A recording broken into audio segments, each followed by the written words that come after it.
ನಮಸ್ತೆ, ನನ್ನ ಹೆಸರು ಪವಿತ್ರ. ಇಂದಿನ ತರಗತಿಯಲ್ಲಿ ನಾವು ಪರ್ಸನಲ್ ಸೆಲ್ಲಿಂಗ್ ಮತ್ತೆ ಸೇಲ್ಸ್ಮನ್ಶಿಪ್ ಬಗ್ಗೆ ತಿಳಿದುಕೊಳ್ಳೋಣ. ಸೊ ಅದರಲ್ಲಿ ಬೈಯಿಂಗ್ ಮೋಟಿವ್ಸ್ ಮತ್ತೆ sales force motivation. So buying motives ಅಲ್ಲಿ ನಾವು ಇವತ್ತು objectives, introduction, meaning of buying motives and importance of buying motives in personal selling and types of buying motives and buyer motivation ಬಗ್ಗೆ ತಿಳಿದುಕೊಳ್ಳೋಣ. So ಖರೀದಿ ಉದ್ದೇಶಗಳು ಮತ್ತೆ ಪರಿಚಯ, ಖರೀದಿ ಉದ್ದೇಶಗಳ ಅರ್ಥ, ವೈಯಕ್ತಿಕ ಮಾರಾಟದಲ್ಲಿ ಖರೀದಿ ಉದ್ದೇಶಗಳ ಪ್ರಾಮುಖ್ಯತೆ ಅಥವಾ ಅನ್ವಯದ ಬಗ್ಗೆ ತಿಳಿದುಕೊಳ್ಳುತ್ತೇವೆ. ಖರೀದಿ ಉದ್ದೇಶಗಳ ವಿಧಗಳು, ಖರೀದಿದಾರರ ಪ್ರೇರಣೆ ಮತ್ತೆ ಸಾರಾಂಶದ ಕೊನೆಯಲ್ಲಿ ನಾವು ಸಾರಾಂಶದೊಂದಿಗೆ ಮುಕ್ತಾಯಗೊಳಿಸುತ್ತೇವೆ. ಮೊದಲನೇದಾಗಿ ಪರಿಚಯ. ಗ್ರಾಹಕ ಮತ್ತೆ ಮಾರುಕಟ್ಟೆ ಇದ್ದರೆ ಮಾತ್ರ ಒಂದು ಮಾರುಕಟ್ಟೆಯಲ್ಲಿ ಗ್ರಾಹಕ ಮತ್ತೆ ಮಾರಾಟಗಾರನಿಗೆ ಒಂದು ಕೊಂಡಿಯಾಗಿರುತ್ತದೆ. ಗ್ರಾಹಕ ಅಂದ್ರೆ ಯಾರು ವಸ್ತುವನ್ನು ಕೊಂಡುಕೊಳ್ಳುತ್ತಾನೋ ಅಥವಾ ಸೇವೆಯನ್ನು ಪಡೆದುಕೊಳ್ಳುತ್ತಾನೆ ಆತನು ಗ್ರಾಹಕನಾಗಿರುತ್ತಾನೆ. ಆಧುನಿಕತೆಯಲ್ಲಿ ನಾವೇನ್ ಹೇಳ್ತೀವಿ, ಗ್ರಾಹಕನಿಗೆ ಅವನೇ ಮಾರುಕಟ್ಟೆಯ ರಾಜ ಎಂದು ಹೇಳ್ತಾ ಹೋಗ್ತೀವಿ. ಒಬ್ಬ ಗ್ರಾಹಕ ತನ್ನ ಪ್ರತಿಯೊಂದು ಖರೀದಿ ಮಾಡೋಕ್ಕೂ ಮುಂಚೆ ಆತ ತನ್ನ ಉದ್ದೇಶವನ್ನು ತಿಳಿದುಕೊಳ್ತಾ ಹೋಗ್ತಾನೆ.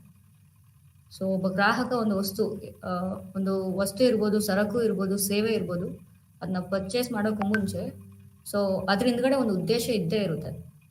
ಬೇರೆ ರೀತಿಲಿ ಹೇಳೋದಾದ್ರೆ, ಒಂದು ಉತ್ಪನ್ನನ ಖರೀದಿಸುವುದು ಗ್ರಾಹಕರ ಖರೀದಿಯ ಮತ್ತೆ ಅವನು ಪೂರೈಸುವ ಬಯಸುವ ಉದ್ದೇಶಗಳನ್ನು ಅವಲಂಬಿಸಿರುತ್ತದೆ. ಉದ್ದೇಶಗಳು ವಿವಿಧ ಗ್ರಾಹಕರಿಂದ ಇರ್ಬೋದು, ಅಥವಾ ಅವರ ಫ್ರೆಂಡ್ಸ್ ಇರ್ಬೋದು, ಅಥವಾ ರಿಲೇಟಿವ್ಸ್ ಇರ್ಬೋದು. ಎಲ್ಲರೂ ಸಹ ಅವ್ರಿಗೆ ಪ್ರಚೋದನೆ ಮಾಡ್ತಾ ಹೋಗ್ತಾರೆ. ನಾವು ಯಾವುದೋ ಒಂದು ವಸ್ತು ತಗೊಬೇಕಾದ್ರೆ ನಾವು ಓನ್ ಡಿಸಿಷನ್ಸ್ ತಗೊಳ್ಳಲ್ಲ. ಫ್ರೆಂಡ್ಸ್, ರಿಲೇಟಿವ್ಸ್ ಇರ್ಬೋದು, ಅಥವಾ ನಮ್ದು ಕೆಲಸ ಮಾಡೋ ವ್ಯಕ್ತಿಗಳಿರ್ಬೋದು, ಅವ್ರ ಕಡೆಯಿಂದ ಏನ್ ಮಾಡ್ತೀವಿ, ನಾವು ಅವ್ರ ಕಡೆಯಿಂದ ಒಂದಷ್ಟು ಮಾಹಿತಿ ಕಲೆಕ್ಟ್ ಮಾಡಿ ಅದಾದ್ಮೇಲೆ ನಾವೇನ್ ಮಾಡ್ತೀವಿ, ಒಂದು ವಸ್ತುವನ್ನ ತಗೊಳ್ತಾ ಹೋಗ್ತೀವಿ. ವಸ್ತುವನ್ನ ಖರೀದಿಸ್ಬೇಕಾದ್ರೆ ನಾವು ತುಂಬಾ ಆಲೋಚನೆ ಮಾಡ್ತಾ ಹೋಗ್ತೀವಿ. ಮೊದಲು ಉದ್ದೇಶ ಇದ್ದೇ ಇರ್ತಾ ಹೋಗುತ್ತೆ, ಅದಾದ್ಮೇಲೆ ನಾವೇನ್ ಮಾಡ್ತೀವಿ, ಒಂದು ವಸ್ತುನ ತಗೊಳ್ತಾ ಹೋಗ್ತೀವಿ. ವಸ್ತು ಖರೀದಿ ಮಾಡ್ಬೇಕಾದ್ರೆ ಯಾವ್ದೆಲ್ಲ ಉದ್ದೇಶಗಳು ನಮ್ಮ ಮೇಲೆ ಪ್ರಭಾವ ಬೀರುತ್ತೆ ಅಂತ ಹೇಳಿದ್ರೆ, ಮೊದಲನೇದಾಗಿ ಶಾರೀರಿಕ ಅಂದ್ರೆ ನಮ್ ಫಿಸಿಕಲ್, ಸಾಮಾಜಿಕ ಅಂದ್ರೆ ನಮ್ ಸುತ್ತಮುತ್ತ ಇರುವಂತ ಜನಗಳು, ನಮ್ಮ ಸ್ನೇಹಿತರು ಇರ್ಬೋದು, ಅಥವಾ ನಮ್ಮ ಮನೆ ಕುಟುಂಬದಲ್ಲಿರುವಂತಹ ವ್ಯಕ್ತಿಗಳಿರ್ಬೋದು, ಅಥವಾ ನಾವು ಓಡಾಡೋಂಥ ಜಾಗ ಇರ್ಬೋದು, ಅಥವಾ ನಮ್ಮ ಸರೌಂಡಿಂಗ್ ಇರ್ಬೋದು. ಅವ್ರು ಏನ್ ಮಾಡ್ತಾರೆ, ನಮ್ಮ ಪರ್ಚೇಸ್ ಬಿಹೇವಿಯರ್ ಮೇಲೆ ಇಂಪ್ಯಾಕ್ಟ್ ಮಾಡ್ತಾ ಹೋಗ್ತಾರೆ. ಶಾರೀರಿಕ ಅಂಶಗಳಿರ್ತಾ ಹೋಗುತ್ತೆ, ಸಾಮಾಜಿಕ ಮತ್ತೆ ಆರ್ಥಿಕ ಅಂತ ಹೇಳಿದ್ರೆ ಇಲ್ಲಿ ನಮ್ಮ ಒಂದು ಆದಾಯ. ನಮ್ಮ ಹತ್ರ ಎಷ್ಟು ಆದಾಯ ಇರುತ್ತೋ ಅದ್ರ ಮೇಲೆ ಏನ್ ಮಾಡ್ತೀವಿ, ನಾವು ವಸ್ತುಗಳನ್ನ ತಗೊಳ್ತಾ ಹೋಗ್ತೀವಿ. ನಮ್ಮ ಹತ್ರ ಕಡಿಮೆ ಆದಾಯ ಇದೆ ಅಂದ್ರೆ ಏನ್ ಮಾಡ್ತೀವಿ, ಕಡಿಮೆ ಆದಾಯಕ್ಕೆ ತಕ್ಕನಾಗೆ ನಾವು ವಸ್ತುನ ಖರೀದಿ ಮಾಡ್ತಾ ಹೋಗ್ತೀವಿ. ನಮ್ಮ ಹತ್ರ ಜಾಸ್ತಿ ಆದಾಯ ಇದೆ ಅಂತ ಹೇಳಿದ್ರೆ ಲೈಕ್ ಬ್ರಾಂಡೆಡ್ ಥಿಂಗ್ಸ್ ನ ನಾವು ಬೈ ಮಾಡ್ತಾ ಹೋಗ್ತೀವಿ. ಶಾರೀರಿಕ, ಸಾಮಾಜಿಕ ಮತ್ತು ಆರ್ಥಿಕ ಅಂಶಗಳು ನಮ್ಮ ಖರೀದಿ ಉದ್ದೇಶದ ಮೇಲೆ ಪ್ರಭಾವ ಬೀರ್ತಾ ಹೋಗುತ್ತೆ. ಒಬ್ಬ ಗ್ರಾಹಕ ಅಂದ್ರೆ ಒಂದು ನಿರ್ದಿಷ್ಟ ಉತ್ಪನ್ನವನ್ನು ತನ್ನ ಖರೀದಿಯ ಉದ್ದೇಶವನ್ನು ಪೂರೈಸಿದ್ರೆ ಮಾತ್ರ ಖರೀದಿಸುವವರು ಅಂದ್ರೆ ಗ್ರಾಹಕರು ವಸ್ತುವನ್ನ ತಗೊಳ್ತಾ ಹೋಗ್ತಾರೆ. ಅದನ್ನ ಮತ್ತೆ ನಾವು ಪರ್ಚೇಸ್ ಮಾಡ್ಬೇಕಂದ್ರು, ಅಥವಾ ಮತ್ತೆ ನಾವು ಆ ವಸ್ತುವನ್ನ ತಗೊಂಡಿದ್ದಾದ್ಮೇಲೆ ಇನ್ನೊಂದ್ಸಲ ನೆಕ್ಸ್ಟ್ ನಾವು ತಗೊಬೇಕಂದ್ರೂ ಸಹ ಅದ್ರ ಹಿಂದ್ಗಡೆ ಒಂದು ಉದ್ದೇಶ ಇದ್ದೇ ಇರುತ್ತೆ. ಅದು ಶಾರೀರಿಕ ಉದ್ದೇಶ ಇರ್ಬೋದು, ಅಥವಾ ಸಾಮಾಜಿಕ ಇರ್ಬೋದು, ಅಥವಾ ಆರ್ಥಿಕ. ಯಾವುದೋ ಒಂದು ಉದ್ದೇಶದಿಂದ ಏನ್ ಮಾಡ್ತಾರೆ, ಗ್ರಾಹಕ ವಸ್ತುವನ್ನ ತಗೊಳ್ತಾ ಹೋಗ್ತಾರೆ. ಅದಕ್ಕೆ ಉದಾಹರಣೆ ಹೇಳೋದಾದ್ರೆ, ಮಾನ್ಸೂನ್ ಕಾಲ ಅಥವಾ ಮಳೆಗಾಲದಲ್ಲಿ ಏನ್ ಬೇಕಾಗುತ್ತೆ, ನಮ್ಗೆ ಛತ್ರಿ ಬೇಕಾಗ್ತಾ ಹೋಗುತ್ತೆ. ಛತ್ರಿ ಆಗ ಗ್ರಾಹಕ ಏನ್ ಮಾಡ್ತಾನೆ, ಛತ್ರಿನ ತಗೊಳಕ್ಕೆ ಪ್ರೇರೇಪಿಸಲ್ಪಡ್ತಾ ಹೋಗ್ತಾನೆ. ಅದಾದ್ಮೇಲೆ ಏನಕ್ಕೆ ಛತ್ರಿ ತಗೊಳ್ತಾರೆ, ಮಳೆಗಾಲದಲ್ಲಿ ಛತ್ರಿ ನಮ್ಗೆ ಬೇಕಾಗೇ ಆಗುತ್ತೆ, ಮಳೆಯಿಂದ ನಮ್ಮನ್ನ ನಾವು ಪ್ರೊಟೆಕ್ಟ್ ಮಾಡ್ಕೊಳ್ಳೋಕೆ. ಅಂಡ್ ನೆಕ್ಸ್ಟ್ ಆ ಬಟ್ಟೆ, ಮಳೆಗಾಲದಲ್ಲಿ ನಮ್ಮ ಬಟ್ಟೆ ಎಲ್ಲ ಫುಲ್ ಒದ್ದೆ ಆಗಿರುತ್ತೆ ಅಥವಾ ಗಲೀಜಾಗಿರುತ್ತೆ. ಅದನ್ನ ನಾವು ಒಗಿಬೇಕಂತ ಹೇಳಿದ್ರೆ, ಅಥವಾ ಬಟ್ಟೆಗಳನ್ನ ಕ್ಲೀನ್ ಮಾಡ್ಬೇಕು ಅಂತ ಹೇಳಿದ್ರೆ ನಾವು ಡಿಟರ್ಜೆಂಟ್ ಯೂಸ್ ಮಾಡ್ತೀವಿ. ಅದೇ ರೀತಿ ಒಂದೊಂದು ಸಮಯಕ್ಕೆ ಗ್ರಾಹಕನ ಉದ್ದೇಶನೂ ಸಹ ಬದಲಾವಣೆ ಆಗ್ತಾ ಹೋಗುತ್ತೆ. ಯಾವಾಗ್ಲೂ ಸಹ ಉದ್ದೇಶ ಅನ್ನೋದು ಒಂದೇ ಇರಲ್ಲ. ಒಂದು ವ್ಯಕ್ತಿಯ ಮಾನಸಿಕ ಅಂಶಗಳಿರ್ಬೋದು ಅಥವಾ ಶಾರೀರಿಕ ಅಂಶಗಳಿರ್ಬೋದು ಅಥವಾ ಸಾಮಾಜಿಕ ಅಂಶಗಳು ನಾವು ತಗೊಳ್ಳುವಂತ ವಸ್ತುಗಳ ಮೇಲೆ ಪ್ರಭಾವ ಬೀಳ್ತಾ ಹೋಗುತ್ತೆ.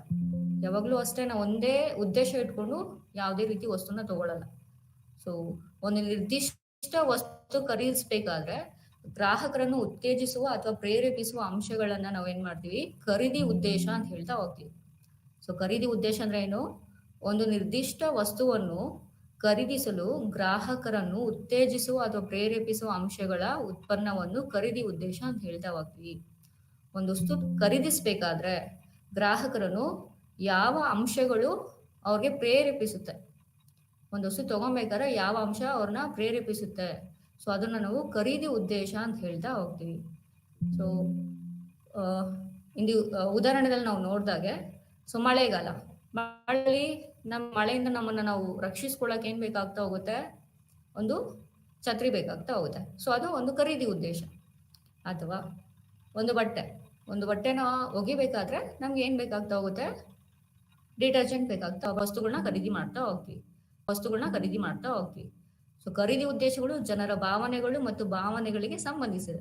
ಸೊ ಯಾವಾಗ್ಲೂ ನಾವು ತಗೊಳ್ಳೋ ಥಿಂಗ್ಸು ಅಥವಾ ನಾವು ತಗೊಳ್ಳುವಂತ ಸರಕು ಅಥವಾ ಸೇವೆಗಳು ಅವರ ಭಾವನೆಗಳ ಮೇಲೆ ಸಂಬಂಧಿತವಾಗಿರುತ್ತೆ. ನಮ್ಮ ಮನಸ್ಸಲ್ಲಿ ಯಾವ ಭಾವನೆ ಇರುತ್ತೋ, ಸೊ ಆ ಭಾವನೆನ ತೃಪ್ತಿಪಡಿಸ್ಕೊಳ್ಳೋದಕ್ಕೆ ಏನ್ ಮಾಡ್ತೀವಿ, ನಾವು ಒಂದು ವಸ್ತುವನ್ನ ಖರೀದಿ ಮಾಡ್ತಾ ಹೋಗ್ತೀವಿ. ಸೊ ಅದು ಖರೀದಿಸುವ ಬಯಕವನ್ನು ಉಂಟು ಮಾಡುತ್ತದೆ ಮತ್ತು ಖರೀದಿಸಲಾಗುತ್ತೆ.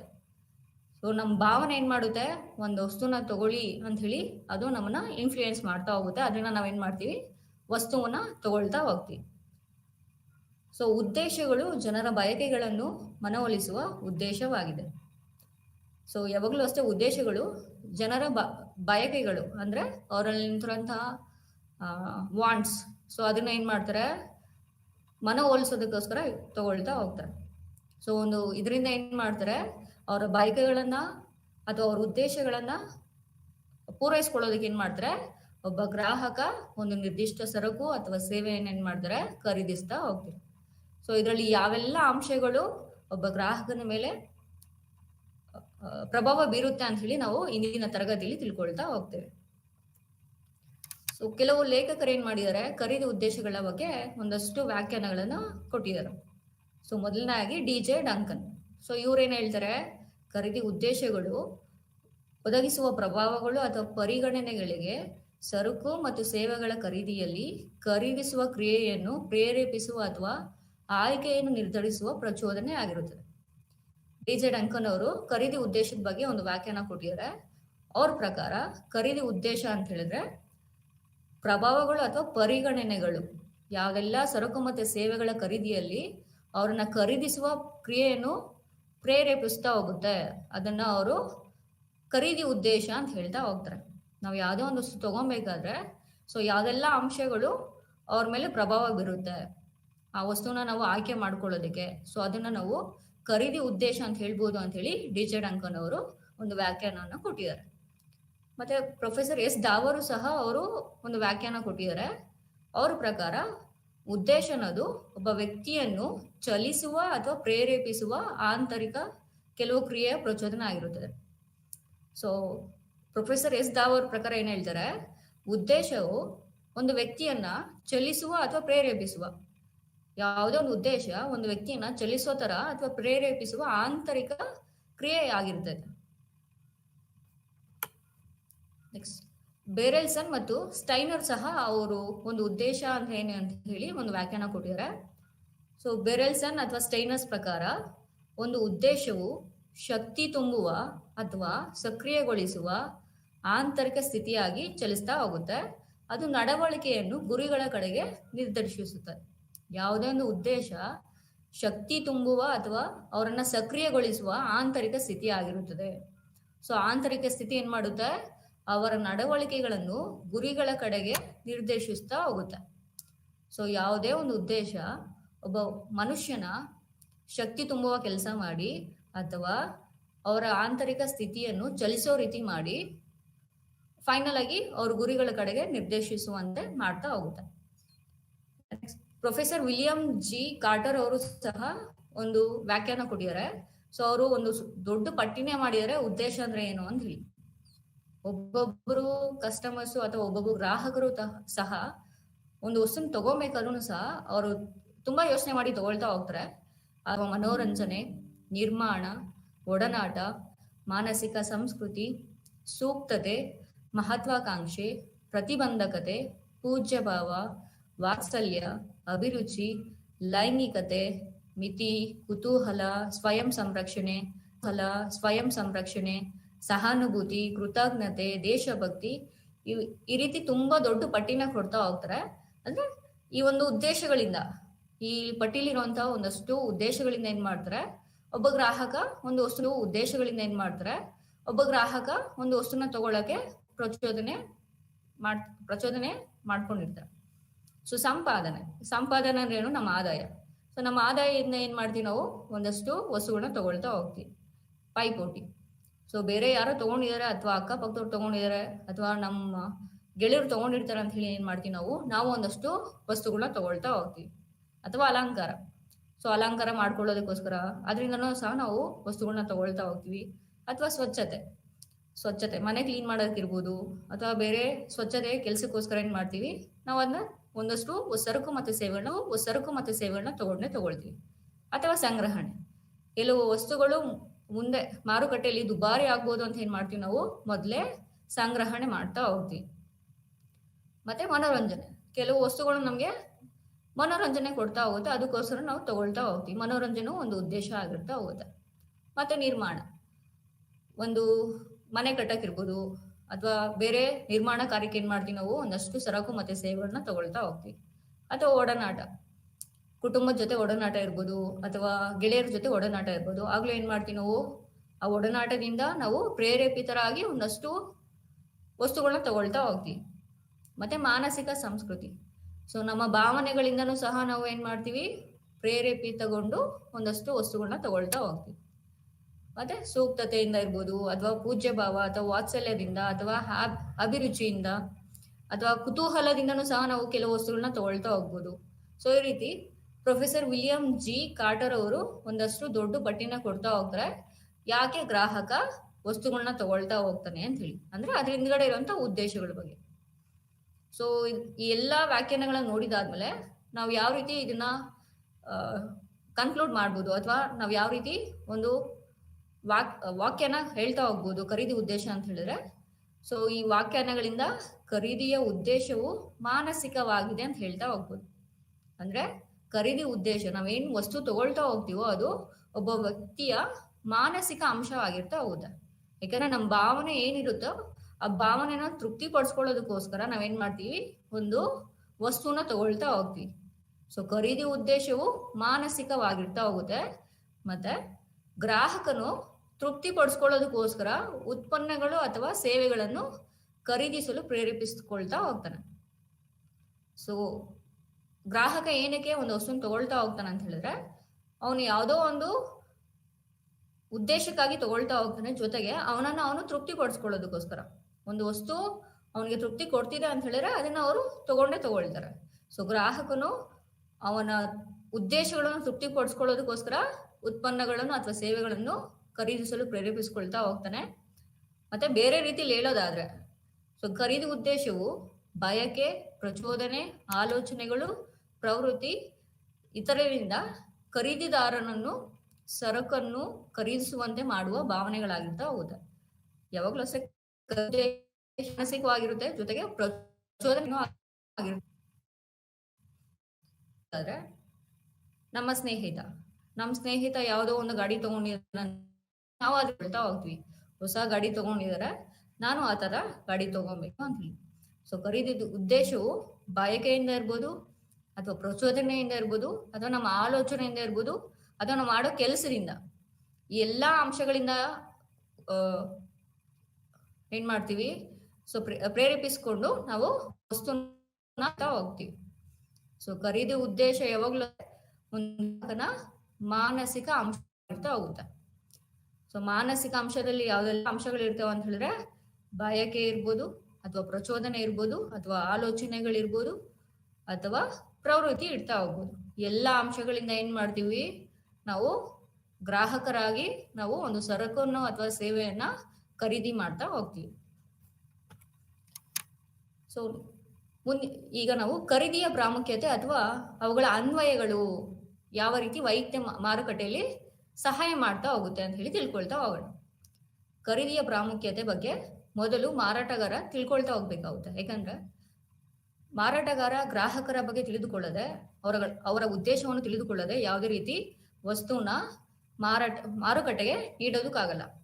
ನಾವು ಯಾವುದೇ ರೀತಿ ಯೋಚನೆ ಮಾಡದೆ ನಮ್ಗೆ ಇಷ್ಟಕ್ಕೆ ಬಂದಾಗೆ ನಾವು ಪ್ರಾಡಕ್ಟ್ನ ಅಥವಾ ಒಂದು ವಸ್ತುವನ್ನ ಕೊಡ್ತಿದೀವಿ ಗ್ರಾಹಕರಿಗೆ ಅಂತ ಹೇಳಿದ್ರೆ ಗ್ರಾಹಕ ಅದನ್ನ ತಗೊಳ್ಳಲ್ಲ.